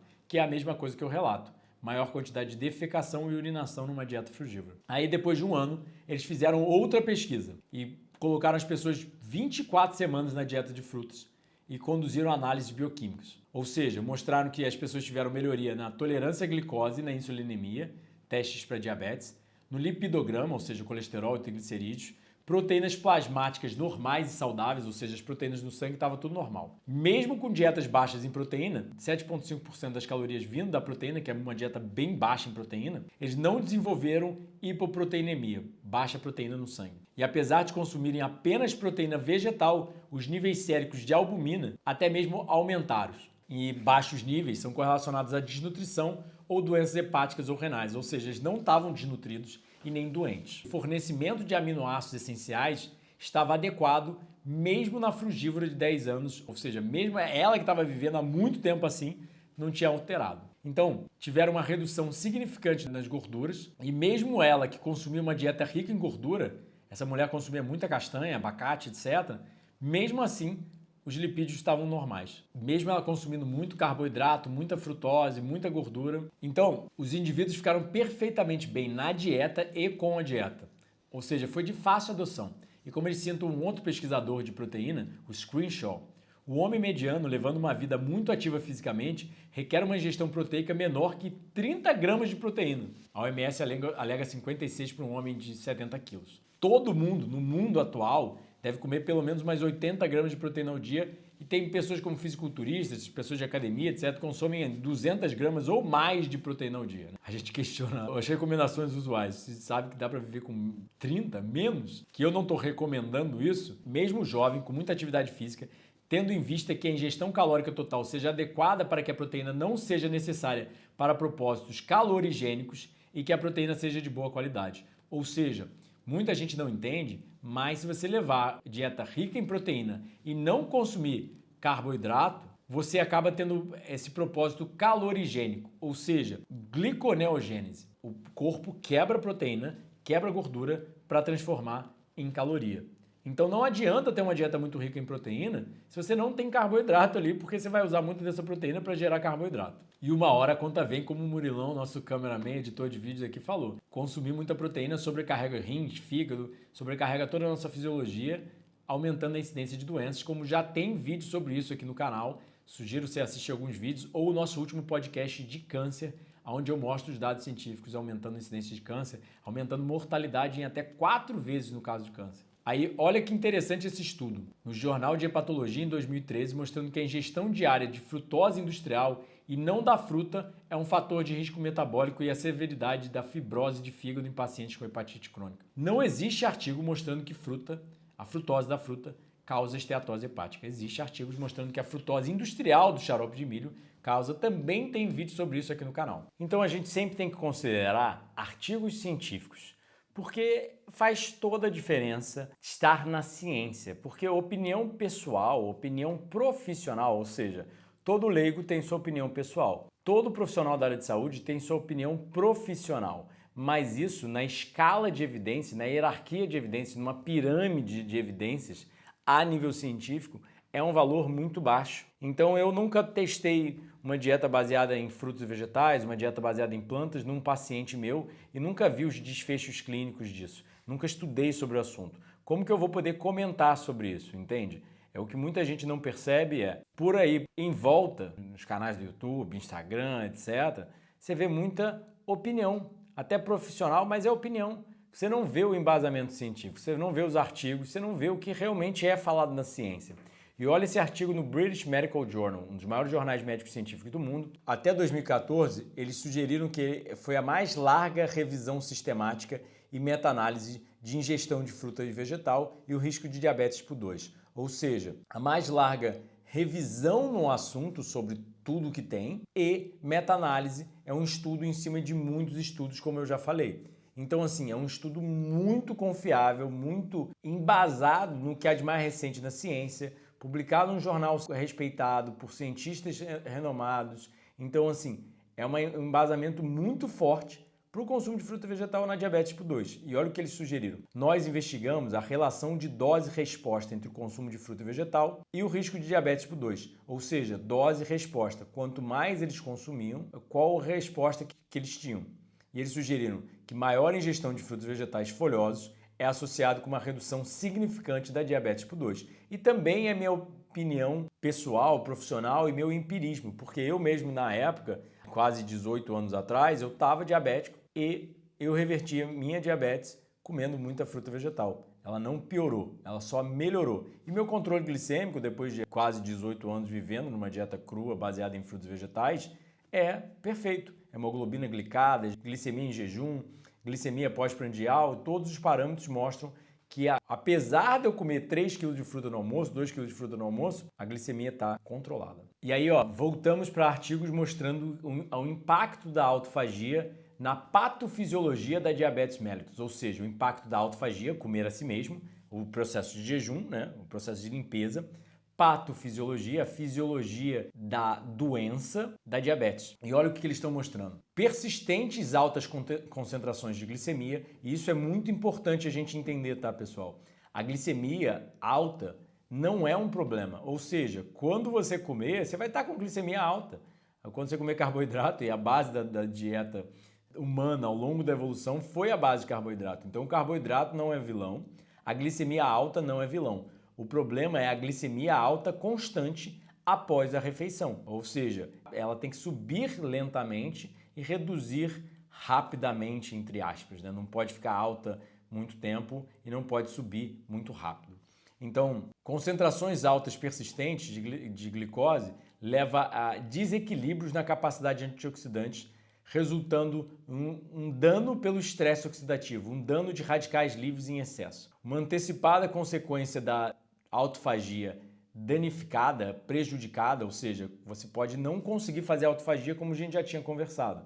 Para você entender mais como se mantém a autofagia, eu já fiz vídeo sobre isso aqui para o canal e até mesmo para o canal em inglês. É o acúmulo de organelas disfuncionais tais como a mitocôndria, ou seja, quando a autofagia não ocorre na mitocôndria, como a gente já tinha conversado, aí você tem o desequilíbrio da glicemia e esse excesso de radicais livres. Então, olha o que eles estão mostrando. Basicamente, a autofagia é danificada, é prejudicada, ou seja, você não está fazendo a limpeza devidamente nas células porque você está vivendo de forma errada. Aí isso acaba acumulando radicais livres. Os radicais livres prejudicam a sensibilidade à insulina, causando a resistência insulínica. E aí você tem hiperglicemia, você tem o excesso de açúcar no sangue. E o excesso de açúcar no sangue vira um ciclo vicioso, que aí ele vai causar prejuízo na autofagia, prejuízo nos radicais livres, aí fica um ciclo, né? Um looping de prejuízo na autofagia, hiperglicemia, radicais livres, e aí vai danificando seu organismo constantemente ao longo do tempo. E aí olha o que eles falam. A insulina e as moléculas intracelulares, ou seja, dentro da célula, como o alvo mamífero da rapamicina. Se você ainda não sabe o que é mTOR, sugiro você ver aqui o podcast sobre câncer para entender um pouquinho mais. É um mecanismo de controle, é um mecanismo de proliferação celular dentro do nosso organismo. Ele é muito importante, mas quando ele fica demasiadamente ativado, isso gera as doenças crônicas porque inibe a autofagia. Então, o que leva à insulina alta e à mTOR alta? Principalmente muita comida, muita caloria, muita proteína. Então, o que eles estão querendo dizer é muita comida, muita proteína inibe o processo de jejum, inibe o processo de limpeza. Então, a gente pode entender de toda essa fisiopatologia da diabetes e autofagia e todos esses termos científicos que eu estou explicando aqui. Mas é mais fácil entender de uma coisa bem simples. Priorizar dormir cedo, pegar sol, praticar atividade física, comer bem e todos os outros fatores de estilo de vida saudável. Aí olha esse artigo publicado, na verdade, por um dos maiores centros de jejum do mundo, o Butch and Wilhelm. E tem sobre esse centro aqui em outros vídeos já, tá? Mas eles testaram uma semana de jejum em pacientes diabéticos tipo 2 ao invés do tratamento usual de remédio e dieta.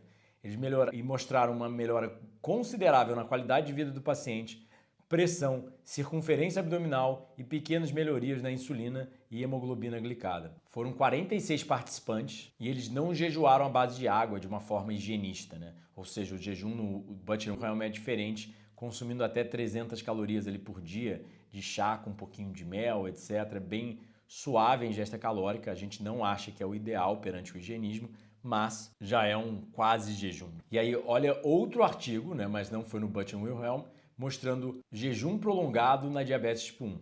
Ou seja, eles colocaram pacientes diabéticos tipo 1 em jejum por mais de 25 horas. Um dos principais componentes no jejum bem-sucedido foi a redução das doses de insulina em até 75% da usual dosagem diária. Pessoal, relembrando, eu não recomendo jejum sem supervisão médica. Acredito no potencial do jejum, os artigos têm começado a mostrar realmente muitos benefícios. Já fiz muitos jejuns, se você quiser saber mais sobre jejum, tenho 3 documentários de jejum aqui no canal, de 39 dias, 24 dias, 23 dias. E tem o meu livro, Jejum Higienista, Cirurgia da Natureza, que eu sei que é uma das coisas mais perguntadas no canal, em todas as minhas mídias sociais. Super acredito no jejum, mas sem ser devidamente conduzido, pode ser até perigoso, ainda mais no caso de uma diabetes tipo 1. Então, assim, isso não é brincadeira, não brinque em casa, mas o que eu quero aqui é mostrar os novos caminhos que estão sendo descobertos na ciência e as novas possibilidades. E até mesmo no livro Jejum Higienista, eu indico os sites dessas instituições médicas científicas, dessas instituições médicas de jejum, para você entrar em contato, talvez agendar um jejum, etc. Mas eu não supervisiono jejum, eu não lido com isso. Mas, como eu sempre falo aos meus pacientes, meus seguidores, etc., muito mais importante que um jejum é aprender esse estilo de vida higienista, essa vida saudável, essa ciência da saúde e conseguir efetivamente aplicar no seu dia a dia. E aí, olha que interessante essa pesquisa. Realmente é o auge da pesquisa em jejum, na minha opinião, para diabetes. O Walter Longo, o maior cientista de jejum do mundo, o mais famoso da atualidade, publicou um artigo na Cell, o jornal, talvez o jornal mais respeitado. Como a gente fala, os principais jornais seriam a Cell, a Nature e a Science. E aí, no final das contas, o nome da pesquisa é Dieta que imita jejum promove regeneração de células beta-pancreáticas para reverter diabetes através do gene NGN3. O que ele fez? Ele pegou e colocou ratos em uma dieta que imita jejum, ou seja, numa dieta severa de restrição calórica à base de plantas, porque até mesmo plantas, mesmo sem o jejum, já ligam esses mecanismos de autofagia, de limpeza, de reparo do organismo. Então ele colocou esses ratos para comer muito poucas calorias por vários dias. E aí ele mostrou que esse semi-jejum ligava um gene que só é ligado no ventre da sua mãe, ou seja, que o rato só consegue ligar, nós mesmos só conseguimos ligar, quando a gente está sendo gerado na barriga da nossa mãe para produzir as células beta-pancreáticas. Ou seja, quando a gente está sendo gerado, a gente está produzindo as células ali do pâncreas que produzem insulina. E o jejum, nesse caso, conseguia literalmente ligar a regeneração dessas células. Ou seja, consegue fazer uma coisa que nenhum remédio, nada no mundo consegue. Talvez uma cura da diabetes tipo 1.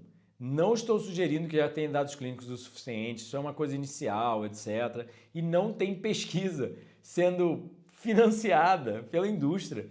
Porque jejum, quem quer saber de jejum? Quem quer ganhar dinheiro com jejum? Pesquisa precisa de dinheiro. dinheiro sai de mais dinheiro, de quem faz o dinheiro. Então, realmente não tem pesquisa sobre isso, porque...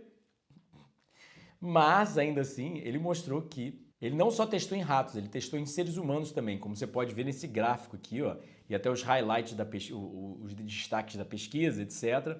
Mas ele mostrou sim que na diabetes tipo 1 e na diabetes tipo 2, depois dessa dieta que imita jejum, vários genes e alterações bioquímicas ocasionavam e a glicemia era restaurada ao normal no rato e no ser humano voltava uma secreção de insulina normal. Ou seja, os dados clínicos em seres humanos foram menos expressivos, né? Porque obviamente animais mais simples têm uma capacidade regenerativa maior do que nós, animais mais complexos têm menos capacidade regenerativa, mas ainda assim, será mesmo que se não tiver mais pesquisas, o jejum não consegue talvez melhorar, se não curar a diabetes tipo 1, melhorar drasticamente? Porque isso é um jejum com calorias, um jejum higienista, nós higienistas já supervisionam um jejum há 200 anos, né? E super acreditam que o jejum à base de água é a forma máxima de regeneração, porque desliga todos os processos de crescimento e foca só no processo de reparo. Então renova de uma forma mais eficaz. Aí, ó,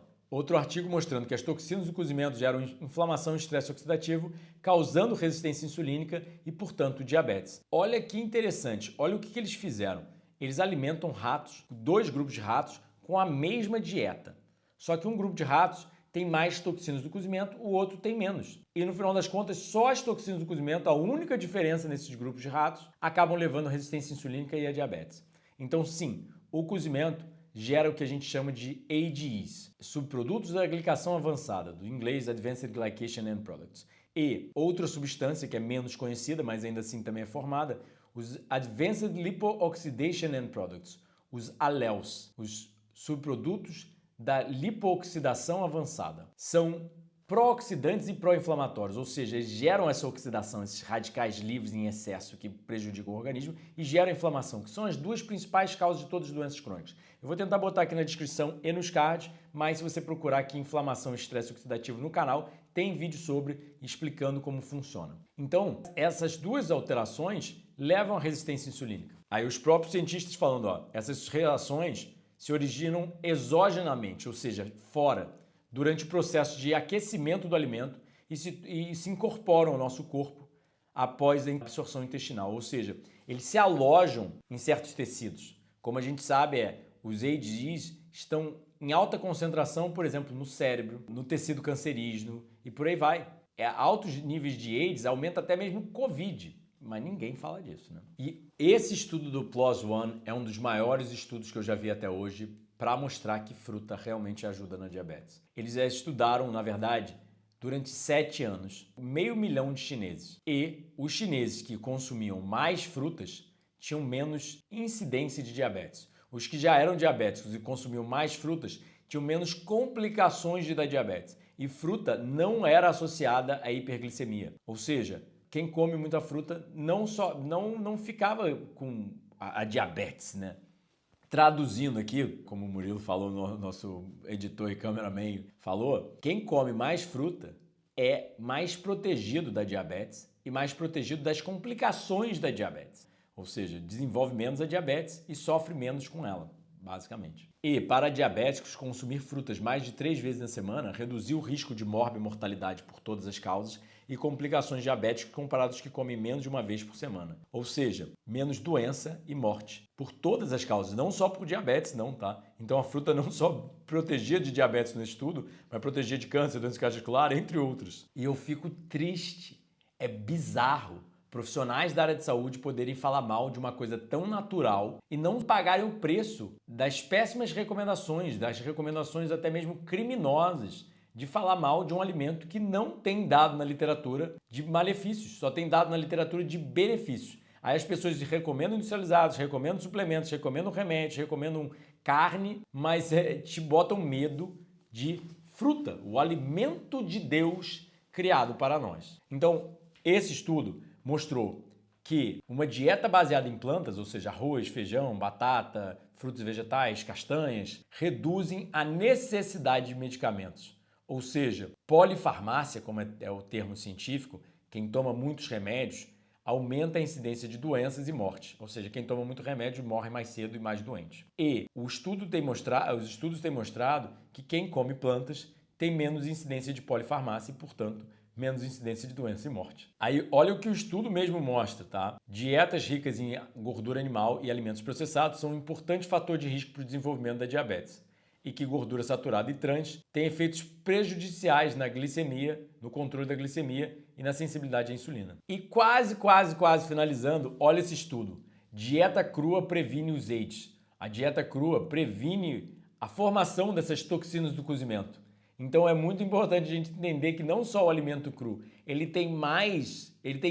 não tem essas toxinas do cozimento, como ele é muito rico nos nutrientes que inibem a ação dessas toxinas do cozimento, a inflamação e o estresse oxidativo. Ou seja, frutos e vegetais crus são muito ricos em anti-inflamatórios e antioxidantes. Aí falam, mas Eduardo, o homem paleolítico comia muita carne. Olha essa tabela aqui de um estudo, onde eles conseguiram analisar até mesmo as fezes fossilizadas de homens paleolíticos e no final das contas todos os dados mostram que eles consumiam em média de 100 gramas de fibra para mais. A média do americano ou do brasileiro é 12 a 18 gramas. A recomendação é mais ou menos umas 25 a 30 gramas dependendo do sexo. Então assim, a gente está consumindo muita pouca fibra e essa é uma das principais razões da diabetes e de todas as outras doenças. Mas aonde que está a fibra? A fibra é o esqueleto do vegetal, é o que mantém ele em pé. Então todo vegetal tem fibra. Aí muita gente não sabe, mas até mesmo essas toxinas do cozimento são correlacionadas ao envelhecimento da pele e celular, ou seja, redução dos telômeros. E será mesmo a frutose tudo a mesma coisa? Esse gráfico aqui mostra exatamente a diferença das frutoses. A frutose da fruta e a frutose que é usada nos alimentos industriais que vem do xarope de milho, vem do milho que é passado num laboratório e se transformado em xarope. Então, esse estudo já mostrou o consumo de fruta e vegetal é inversamente correlacionado à esteatose hepática. Ou seja, muita gente fala, a frutose da fruta, etc., vai causar esteatose hepática. Não. Pelo contrário, na verdade, protege de esteatose hepática. Foram 52 mil pessoas estudadas por 4 homens. Quem come mais fruta e vegetal tem menos esteatose hepática. Tem menos fígado gorduroso, como o pessoal conhece mais. E só para finalizar, para a gente ter cada vez menos medo de fruta, eu adoro esse artigo que eu até uso em outra palestra também. Mundos dentro de mundos. Você já viu aquele filme, o Matrix, onde mostra o mundo dentro do mundo, dentro do mundo, dentro do mundo, dentro do mundo, né? Que é mostrando que nosso mundo era muito pequenininho e estava dentro de uma bolinha que estava dentro de não sei o quê. E é literalmente isso. Eles fizeram análise da microbiota de vários tipos de espécies de animais. Ou seja, trilhões de micro-organismos que vivem dentro do nosso intestino. E de outras espécies também. E mostraram que a nossa microbiota, de todos os animais, mais se assemelha ao bonobo, o chimpanzé pigmeu. E da mesma forma, a nossa genética se assemelha mais à do bonobo também. Então é muito interessante como as coisas mostram que nós, sim, fomos feitos como primatas na selva para comer frutos e vegetais. Né? Então, se a nossa microbiota é idêntica do bonobo, se nossos genes são idênticos do bonobo, e como eles mesmos falam, nossos parentes mais próximos são melhores descritos como crudívoros, já que nosso estilo de vida moderno aplica tecnologia para transformar nossos alimentos prediletos mais disponíveis com a agricultura e sistemas de transporte elaborados, assim como mais digeríveis por refinação, fermentação e cozimento. Ou seja, a gente tem que levar em consideração que a gente só come o que a gente come por causa de todo esse processo industrial alimentar. Se a gente estivesse na selva, a gente ia comer como um bonobo e de todos os hominídeos analisados, a dieta dos bonobos é a que inclui mais fruta e a sua microbiota se agrupa mais aproximadamente de seres humanos. Ou seja, se os bonobos são tão similares a nós e comem mais fruta do que todos os outros primatas, será que a gente não deveria seguir o mesmo? Será que a gente não saiu deles há poucos milhões de anos atrás e a gente deveria seguir a recomendação, o que eles fazem? É óbvio. Todo mundo que já testou sente essa diferença. Então, qual é a diferença entre a frutose da fruta e a frutose industrial? A frutose da fruta vem da fruta e de alimentos naturais. A frutose industrial vem do milho transgênico com glifosato. A frutose da fruta é rica em fibra e micro-organismos. A frutose industrial é criada em laboratório, é isenta de micro-organismos. A frutose da fruta é rica em água. A frutose do milho é praticamente isenta de água. A frutose da fruta é rica em vitaminas, minerais, antioxidantes e fitonutrientes. A outra isenta de fibra, microbiota, micro e macronutrientes, tirando o carboidrato, ou seja, só tem carboidrato ali. A frutose da fruta é correlacionada ao aumento do tempo de vida e proteção de doenças crônicas. A outra vem embalada em plástico, então tem contaminação de microplástico e toxinas ambientais e correlacionado com o aumento de doenças crônicas. A frutose da fruta vem de um alimento o qual o corpo humano evoluiu e foi exposto por milhões de anos antes do fogo e industrialização. A frutose do alimento a frutose industrial está praticamente em todos os alimentos industrializados, inclusive coisas salgadas. A frutose da fruta é baixa no índice glicêmico, enquanto a outra é alta no índice glicêmico e é um açúcar refinado, quase metade composto de frutose. E aí o que muita gente não entende, elas desconsideram essas cores das frutas vegetais, mas olha esse artigo. O resveratrol, o fitonutriente da uva, é um polifenol que tem efeito de imitar a restrição calórica com potencial efeito anti-envelhecimento e antidiabetogênico. Ou seja, o resveratrol entra dentro do seu corpo, liga mecanismos do seu corpo que são iguais à restrição calórica, ou seja, liga os mecanismos de autofagia, de limpeza, e acaba tendo um potencial efeito, por causa disso, tem um potencial efeito anti-envelhecimento e antidiabetes, e antigeração da diabetes. Aí a gente começa a analisar vários outros alimentos, por exemplo. Essa pesquisa mostra que a canela auxilia na redução da glicemia em jejum, na hemoglobina glicada e no estresse oxidativo. Joga canela na sua comida, até na comida salgada, entende? Vai reduzir sua glicemia. Pó de broto de brócolis, ou seja, eles fazem estudos cegos, onde a pessoa não sabe o que ela está consumindo, e um grupo de pessoas consome o germinado do brócolis em pó. Isso reduz a concentração de insulina no sangue e a resistência insulínica em diabetes. Eles acreditam que é devido à alta concentração de sulforafano, aquele composto químico do brócolis que na verdade é anticâncer e anti-várias doenças, também ajuda no controle da diabetes. Então por que não aumentar a quantidade de brócolis na sua dieta ou até fazer broto de brócolis, se vai ajudar a sua diabetes, vai funcionar como um remédio para você, né? Olha essa pesquisa que legal. Aumentar a quantidade de feijões e reduzir a quantidade de arroz branco melhora perfis cardiometabólicos, ou seja, melhora a glicemia, peso, insulina, entre outros. Então, assim, a gente está comendo muito grão, muito arroz branco e pouco feijão. Aumenta a quantidade de leguminosas, de grão de bico, lentilha, feijão na sua dieta. E aí, ó, o poder das plantas. Alimentos antidiabetogênicos. Sim, o alho também tem efeito antidiabetes. Aí olha só que legal. Abóbora em pó reduz glicemia e uso de insulina em diabéticos internados em estado crítico. Abóbora em pó. Por que você não come abóbora, entende? Por que você não come abóbora antes de ficar diabético? E quando ficou diabético, come abóbora também, entende? Não, precisa tornar ela em pó, vai ter uma perda de nutrientes. E mesmo ela em pó, reduz a glicemia e insulina em diabéticos internado em estado crítico. Não espera ficar internado em estado crítico, come abóbora antes, entende? Aí olha como eles estão mostrando. Inúmeras atividades farmacológicas na abóbora, como antioxidantes, propriedades antidiabetogênicas, anti-hiperlipidêmicos, ou seja, reduzem o colesterol e triglicerídeos, hepatoprotetores, protegem seu fígado, e anticâncer, devido aos polissacarídeos e os fitonutrientes como flavonoide e a quercetina. Ou seja, devido à fibra ali, né? Devido aos carboidratos complexos e os fitonutrientes, os nutrientes das plantas, que dá a cor da abóbora. É triste, pessoal, falar uma coisa há tanto tempo, mostrar para as pessoas e as pessoas não conseguem entender e você quer que elas entendam que saúde é produzida por vida saudável. É só comer o que a natureza dá, voltar para a horta, voltar para a roça, voltar àquela dieta antiga, a dieta ancestral que nossos pais consumiam. Mas óbvio, para mim, eu acho que a dieta realmente ancestral é a dieta crua. Mas só de comer comida de verdade já tá bom demais, né? Então, olha só, morangos também e outras berries, outras bagas, as frutinhas pequenas, eu como aqui amora quase todo dia aqui em casa. Os fitonutrientes dos morangos e das cranberries reduzem glicemia pós-prandial e aumentam sensibilidade à insulina. É só comprar uma caixinha de morango todo dia. Tâmaras auxiliam a pré e diabetes. Cara, é difícil falar isso. Mas a fruta mais doce do mundo auxilia a redução da diabetes. O açúcar não é o problema é a refinação. Se for um açúcar natural, cheio de fitonutriente, reduz sua glicemia, reduz sua resistência insulínica, como essa pesquisa mostra. Ou seja, eles testaram baixas quantidades de tâmara em pessoas com diabetes tipo 2 ou pré-diabéticas. 3 tâmaras ao dia já reduziu o perfil lipídico, colesterol e triglicerídeos, melhorou a qualidade de vida e melhoria na saúde mental. E as tâmaras são de baixo índice glicêmico. Quem imaginaria, né? Aí você pega 100 gramas de tâmara e 50 gramas de açúcar. Qual que você acha que vai fazer mais mal? Você pode comer muito mais tâmara e sem os efeitos nocivos, entende? Perca medo do natural, perca medo da natureza, tenha medo do que o homem tocou. Então, olha o que eles comentam na pesquisa e olha o que eles alegam na pesquisa. Até o nosso conhecimento, não existe dado, ou seja, não existe pesquisa mostrando a associação do consumo de tâmaras, diabetes tipo 2, obesidade e alterações no perfil lipídico, porque muita gente acha que o carboidrato é o vilão para esses fatores.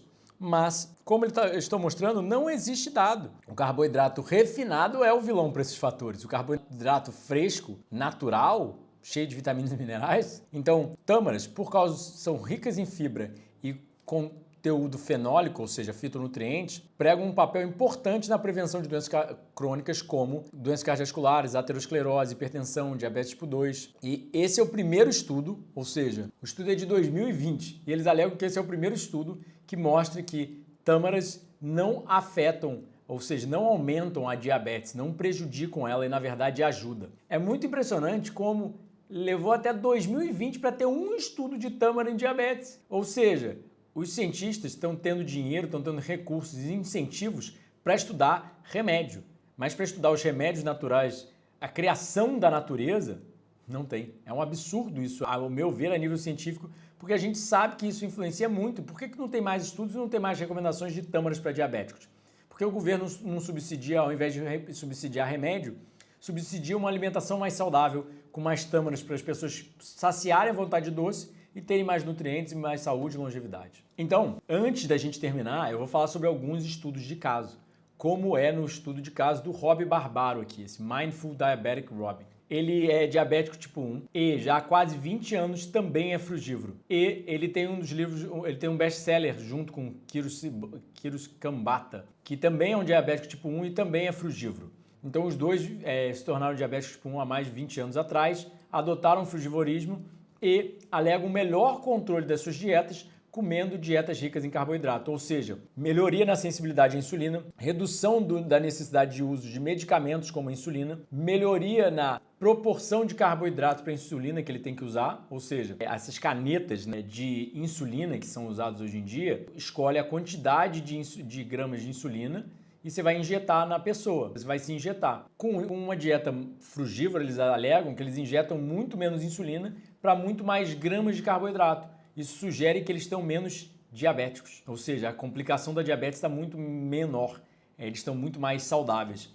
O Rob é realmente um exemplo, ele já, desde que eu conheço ele, sei lá, pelo menos há 10 anos, desde que eu me lembro do início das redes sociais, o Rob já estava postando a comida dele, mostrando comparações junto com o medidor de glicemia dele, como comer até mesmo um monte de banana da terra, um alimento bem rico em carboidrato, não aumentava a glicemia dele consideravelmente. Mas se vocês querem mais estudos de caso, também tem aqui no canal alguns, como eu falei, 3 diabéticos tipo 1 dando o depoimento e tentar entender a diabetes sem entender o que há de mais recente na literatura médica e científica não faz sentido. É muito importante ler o Dieta Antidiabetes da minha autoria, mas nele eu também coloco os depoimentos que estão aqui no canal do diabético vegano e do Deda, né, que é o apelido dele, ele é músico, eu acho, e de uma outra amiga também que são diabéticos e realmente melhoraram drasticamente. Então, olha esse gráfico aqui, a diferença entre índice glicêmico e carga glicêmica.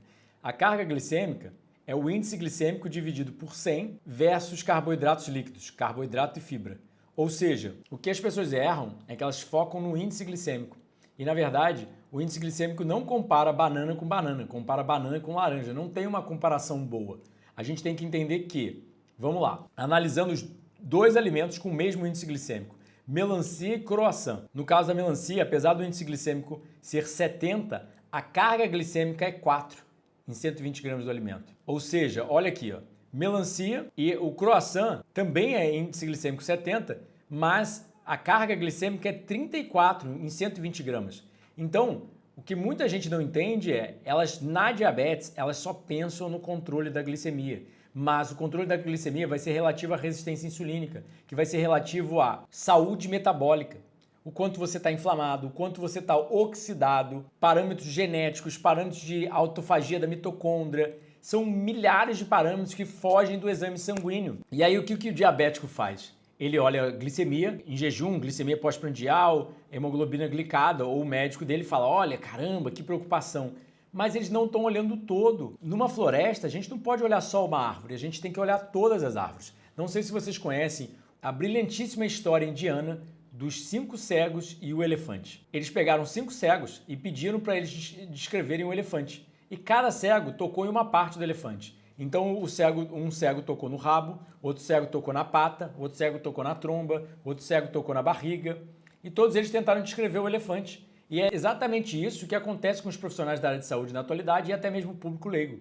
Eles tentam descrever o elefante, a diabetes ou qualquer outro problema de saúde só olhando para uma ínfima parte. Ou seja, o médico do hormônio ele fala, mas a diabetes é um desequilíbrio hormonal. O nutricionista fala, mas a diabetes é um desequilíbrio dietético.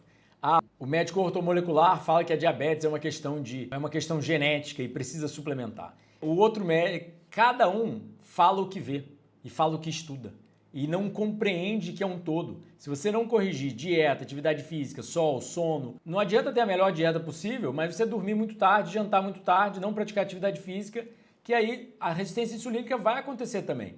Quanto mais a gente consegue agrupar todos esses fatores, melhor resultado a gente tem. Então, com isso sendo dito, a gente tem que olhar a diabetes pelo todo e não só pelo controle glicêmico. Sim, quando você consumir fruta, sua glicemia vai subir, mas a fruta, por ter uma atividade anti-inflamatória, antioxidante, várias vitaminas, minerais, fitonutrientes, fibra, que vão modular toda a sua fisiologia, desde genes, microbiota, metabolismo e sistema endócrino, sistema hormonal, ela vai estar tendo um impacto benéfico, mas óbvio, a pessoa olha ali a glicemia dela subindo, já fica assustada e acha que a fruta está sendo um problema e tira a fruta da dieta e fica pior ainda. Eu não estou fazendo recomendações dietéticas nutricionais aqui. Para um caso patológico, você precisa de um acompanhamento profissional, nutricional, médico, etc., uma equipe multidisciplinar. Mas, por questões educativas, de tudo que eu aprendi nesses últimos 20 anos, com faculdade, cursos no exterior, escrevendo livros, lendo artigos,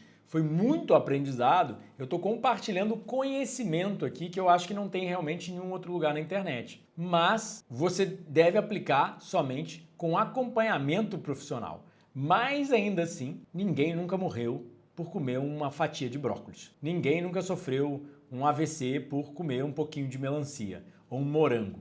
Ou seja, melhorar levemente seus hábitos, se você é um diabético, tirar os industrializados e introduzir frutas e vegetais é boa ciência. Então não posso fazer recomendações clínicas para o povo em geral, no YouTube, etc. Mas o que eu posso indicar sim, você pode melhorar a sua dieta. O diabético, por exemplo, não vai ter problema em consumir castanhas e brócolis. Se você está com medo da fruta por elevar a glicemia, realmente introduz alimentos com baixo índice glicêmico, né? Que seria a carga glicêmica, que até as frutas entram nessa coisa, mas se você quiser, come mais tomate, alface, brócolis, mais castanhas, sementes. Tem várias estratégias que eu utilizo junto com meus pacientes para reduzir a glicemia deles, que podem realmente reduzir a ingesta de fruta total. Mas, sempre lembrando, saúde é produzida por vida saudável. Não se apega só à dieta e não se apega só a um detalhe como a glicemia. Você tem que se apegar a todos os biomarcadores, toda a saúde. E foque em produção de saúde ao invés de tratamento de doenças, que é o que nós higienistas propomos. Essa medicina de estilo de vida que nós chamamos de a ciência da saúde. Então, olha que interessante essa tabela que eu criei para vocês entenderem um pouco mais. Eu comparei arroz, mandioca, banana em termos de carboidratos. Vamos lá, mandioca, 100 gramas de mandioca tem 160 calorias, mas tem 36 gramas de carboidrato. 100 gramas de arroz integral tem 367 calorias e 72 gramas de carboidrato. 100 gramas de banana tem 89 calorias e 20 gramas de carboidrato, enquanto 100 gramas de melancia tem 30 calorias e 7 gramas de carboidrato. Realmente, se você está diabético, qual é a ideia? Reduzir a ingesta de carboidrato, reduzir a ingesta de calorias totais, porque o organismo vai facilitar o processamento dele. E as pessoas têm recomendações de evitar melancia, sendo que ela tem 7 gramas de carboidrato. E aí você vai comer arroz com 72 gramas de carboidrato? Qual que você acha que vai ser mais pesado ao organismo? Qual que você acha que vai introduzir mais carboidrato na corrente sanguínea? É bem simples. As pessoas não entendem de ciência nutricional, não olham as tabelas e os valores nutricionais e querem alegar algumas coisas que não têm embasamento científico, porque se algum nutricionista ou médico conseguir me trazer artigos mostrando que melancia prejudica o controle glicêmico, comparado a pão, entende? Que é o que o diabético usual come, a gente vai ter que realmente rever os conceitos. Então, temos alguns últimos fatores que eu acabei esquecendo de passar, que são muito importantes. Essa pesquisa aqui mostrando o social jet lag correlacionado à síndrome metabólica e diabetes tipo 2 na população em geral. O que é o social jet lag? Jet lag é aquela coisa jet lag. Se você fala um pouquinho de inglês, jet de jato, de avião, e lag o lag no computador, o lag na internet, está travado, está lento. Então, social jet lag é o jet lag social. O sentido mais próximo em português é descompensação horária, desincronose, como é o termo científico, né? Então, quando você viaja do Brasil para Portugal, são 3, 4 horas de diferença, você fica com essa desincronose, que é o relógio biológico está no Brasil, mas você está em Portugal. Então leva alguns dias para ajustar esse relógio biológico.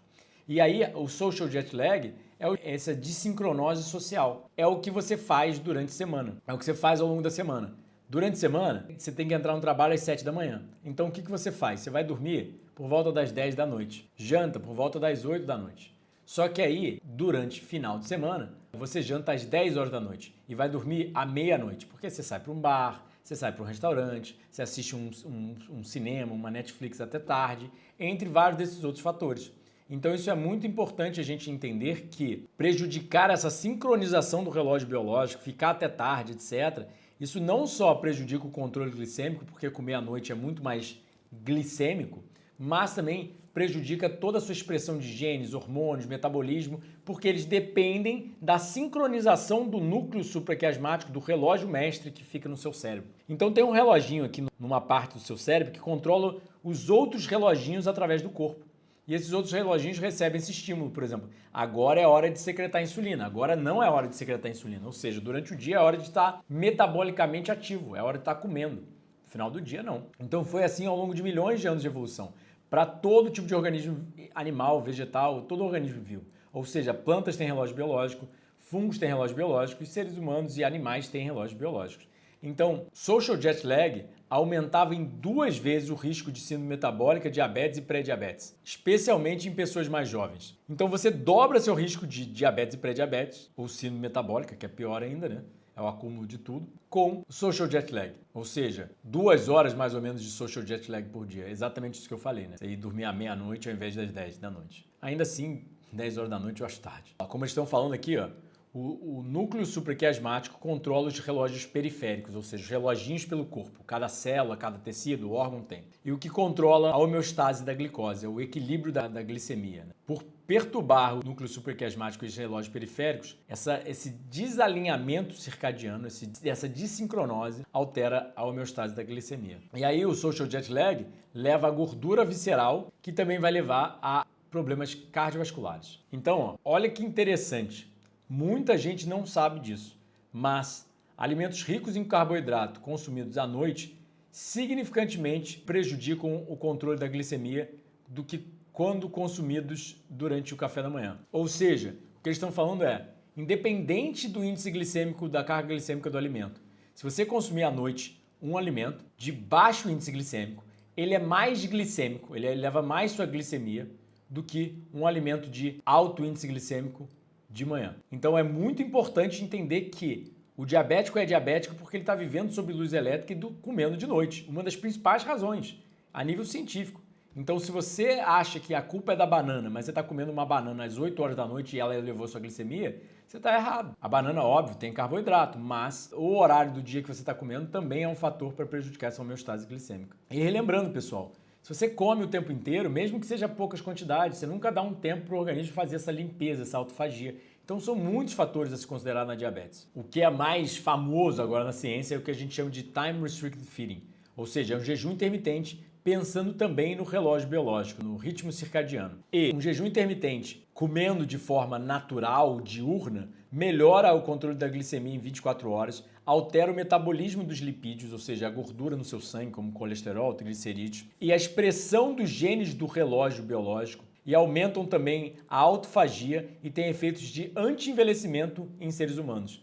É muito importante, pessoal, dormir mais cedo e jantar mais cedo. Olha essa pesquisa que interessante. Ela está mostrando que pessoas que não têm muito músculos tem, na verdade, um aumento da incidência de obesidade no Japão e diabetes tipo 1 também. Então, muita gente não entende que a sarcopenia, ou seja, a perda de massa magra com o envelhecimento, aumenta a incidência de diabetes e obesidade. Então, muita gente não sabe, como eu coloquei até no livro Dieta Antidiabetes, é muito importante ter músculos, ainda mais na perna, sim. Muita gente fica impressionada, mas a perna talvez seja mais importante até do que os braços para ter músculos para a prevenção da diabetes. E, quase finalizando, olha que interessante, literalmente, banhos gelados, como o método Wim Hof, que eu já botei vários vídeos aqui no canal, sugiro assistir, são vídeos interessantíssimos, como a crioterapia, ou seja, a terapia do frio, pode ajudar a sua saúde, mas, ou seja, imersão em água gelada até 14 graus para baixo aumenta a taxa metabólica em 350%.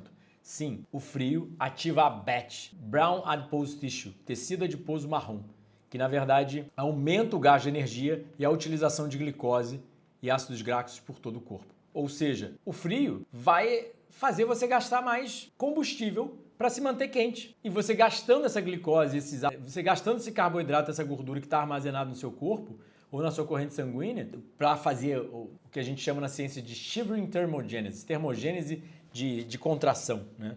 Ou seja, o seu corpo tem que se aquecer. Então isso ele gasta calorias, então você está mais prevenido da diabetes. Não estou sugerindo para um diabético tipo 2 se jogar num banho gelado de 0 graus e passar mal e depois me culpar. Mas estou sugerindo que os dados começam a mostrar que a nossa civilização está muito Nutella. E a gente era muito raiz. Antigamente na natureza a gente passava frio, passava calor, subia em árvore, fazia mil coisas. Agora a gente fica num ambiente extremamente controlado. Tá quente? Liga ar-condicionado. Tá frio? Liga aquecedor. Tá com fome? Tem comida na geladeira. Não precisa sair para coletar. Aí olha o que a pesquisa sugere. Temos dados de pesquisa mostrando que a exposição ao frio repetidamente pode melhorar a resistência insulínica e reduzir a glicemia em jejum em pessoas que sofrem com diabetes tipo 2. Aí, olha que interessante que isso é uma pesquisa recente que eu acabei colocando no livro Dieta Antidiabetes também. Shinryu-ku. O que é isso, Eduardo? Terapia florestal. Um conceito desenvolvido por cientistas japoneses que perceberam que levar pessoas para uma floresta tinha inúmeros benefícios científicos por até uma semana. Ou seja, eles levam pessoas para ter banhos de floresta, só para passear na floresta, e eles mostram que reduziu a glicemia em até 40%. Melhorias no hemoglobina glicada, glicemia em jejum, sistema nervoso, pressão arterial, hormônios e até mesmo melhorias psicológicas. Para quase finalizar também, deficiência de vitamina D é correlacionada a diabetes tipo 1 e tipo 2. Prejuízo na síntese e na secreção de insulina. Muita gente não cogita isso, pessoal. Mas você só está medindo sua glicemia, só está preocupado ali com a contagem de carboidrato, sem se preocupar em pegar sol. Você tem que estar no sol, senão você não tem bons níveis de vitamina D, senão você não tem um bom controle glicêmico. Então, ó, a vitamina D é identificada até mesmo nas células beta-pancreáticas, tá? Então, a deficiência dela prejudica o corpo a fazer insulina e a secretar a insulina. Não só em modelos animais, mas em seres humanos também. E vitamina D, deficiência de vitamina D no início da vida, aumenta a probabilidade da incidência tardia de diabetes tipo 1. Então, vamos concluir essas duas aulas. Se você não assistiu a primeira aula completa, a gente vai botar aqui na descrição, nos cards, mas foi o último vídeo postado antes desse, é bem simples de chegar. Então a conclusão é, diabetes, como toda doença crônica ou degenerativa, é multifatorial e não simplesmente causada pelo consumo de açúcar. Consumo de frutos e vegetais são epidemiologicamente inversamente correlacionados a diabetes e síndrome metabólica. Ou seja, fruta e vegetal protege. O alto consumo de gordura, principalmente a saturada, é uma das principais causas da diabetes, devido a prejudicar a função da insulina, danificar células beta e induzir lipotoxicidade e lipídio intramil celular. Dietas frugívoras não causam diabetes, mesmo com consumo imenso de frutas, tendem na verdade a controlar a glicemia e reverter outras alterações de risco de biomarcadores que auxiliam na reversão da diabetes. Fibras auxiliam a homeostase. As pesquisas ainda são poucas, mas ainda assim começam a mostrar. Fibras auxiliam a homeostase da glicemia, no equilíbrio da glicemia, através de inúmeros mecanismos. E pesquisas com jejum à base de água mostram-se promissoras a melhorias em todos os fatores de risco, assim como regeneração celular da célula mais importante para o diabético, a célula beta-pancreática. E aí, citando Pitágoras, abstenham-se mortais de poluírem seus corpos com a carne dos animais. Existe o milho, há maçãs que forçam os galhos para baixo com seu peso. Existem uvas, nozes e vegetais. Esta deve ser a nossa alimentação. E com todo respeito, sem querer ser ativista, mas ainda assim sendo um pouquinho, libertação animal. porque a gente está prendendo animais, matando e consumindo eles e a gente está acabando se matando no processo. Se a gente conseguisse reduzir o consumo de proteína animal, a gente com certeza estaria melhor em termos de doenças crônicas, a gente estaria menos doente, porque realmente talvez seja necessário um pouquinho de proteína animal. Existe muito vegano por aí vivendo bem com B12, mas talvez na natureza a gente não foi feito para viver sem proteína animal. Independente disso, a gente sabe que quanto menor é o consumo de proteína animal, melhor tem que ser a saúde de uma população. Então, proteção animal acima de tudo, porque resulta em proteção de ser humano. Se você gostou do vídeo, não se esquece de comentar, compartilhar, sentar o dedo nesse like, se inscrever no canal e apertar o sininho. Tem nossos retiros sempre janeiro, fevereiro e julho aqui no meu espaço para aprender comigo, que é de mais recente na literatura sobre medicina e estilo de vida, não só a ciência, mas a prática. Tem nossos 6 cursos online, inclusive o Doces à Vontade, que eu acho imprescindível você assistir para aprender a largar o açúcar e melhorar o seu controle da diabetes e ainda assim não se privar de doces. Meu curso completo sobre como fazer trufas, bolo, brownie, tortas sem açúcar, sem gordura, sem óleo, sem farinha, somente feitos de frutas e castanhas. Sim, fica delicioso e maravilhoso. Vou pedir para o Murilo botar umas imagens aqui para vocês verem mais ou menos, mas é muito simples, é muito prático e é muito saudável, até mesmo para diabéticos. Então o curso está imperdível. Além disso, o livro Dieta de Diabetes é uma leitura obrigatória, mas olha o que o Walter Longo botou aqui. A dieta que imita jejum pode reverter diabetes, é o que ele alegou para a imprensa após a pesquisa dele que eu mostrei no podcast. Tem muitos outros vídeos, tem uma playlist aqui de diabetes, não perde ela. E, além disso, tem os 10 livros já publicados, inclusive Dieta Antidiabetes é leitura essencial. E, por final, meu atendimento nutricional presencial e online. Se você ainda não se inscreveu, não se esquece de comentar, compartilhar, sentar o dedo nesse like, se inscrever no canal e apertar o sininho. Para mais vídeos como esse, se liga nesse podcast sobre câncer. Nosso podcast não tem patrocinadores e você pode auxiliar não só o nosso podcast, mas se auxiliar. Primeiro de tudo, as estatísticas aqui no YouTube mostram que a maior parte das pessoas que assistem nossos vídeos não são cadastradas nos vídeos. E com 500 mil seguidores, mais de 500 mil seguidores e uma média de até 100 mil visualizações por vídeo, se todo mundo estivesse clicando no like, comentando, compartilhando, se inscrevendo no canal e apertando o sininho, o YouTube estaria recomendando nosso conteúdo para mais pessoas, assim auxiliando o canal e auxiliando até mesmo a sua saúde, auxiliando a disseminar informação de saúde por vida saudável.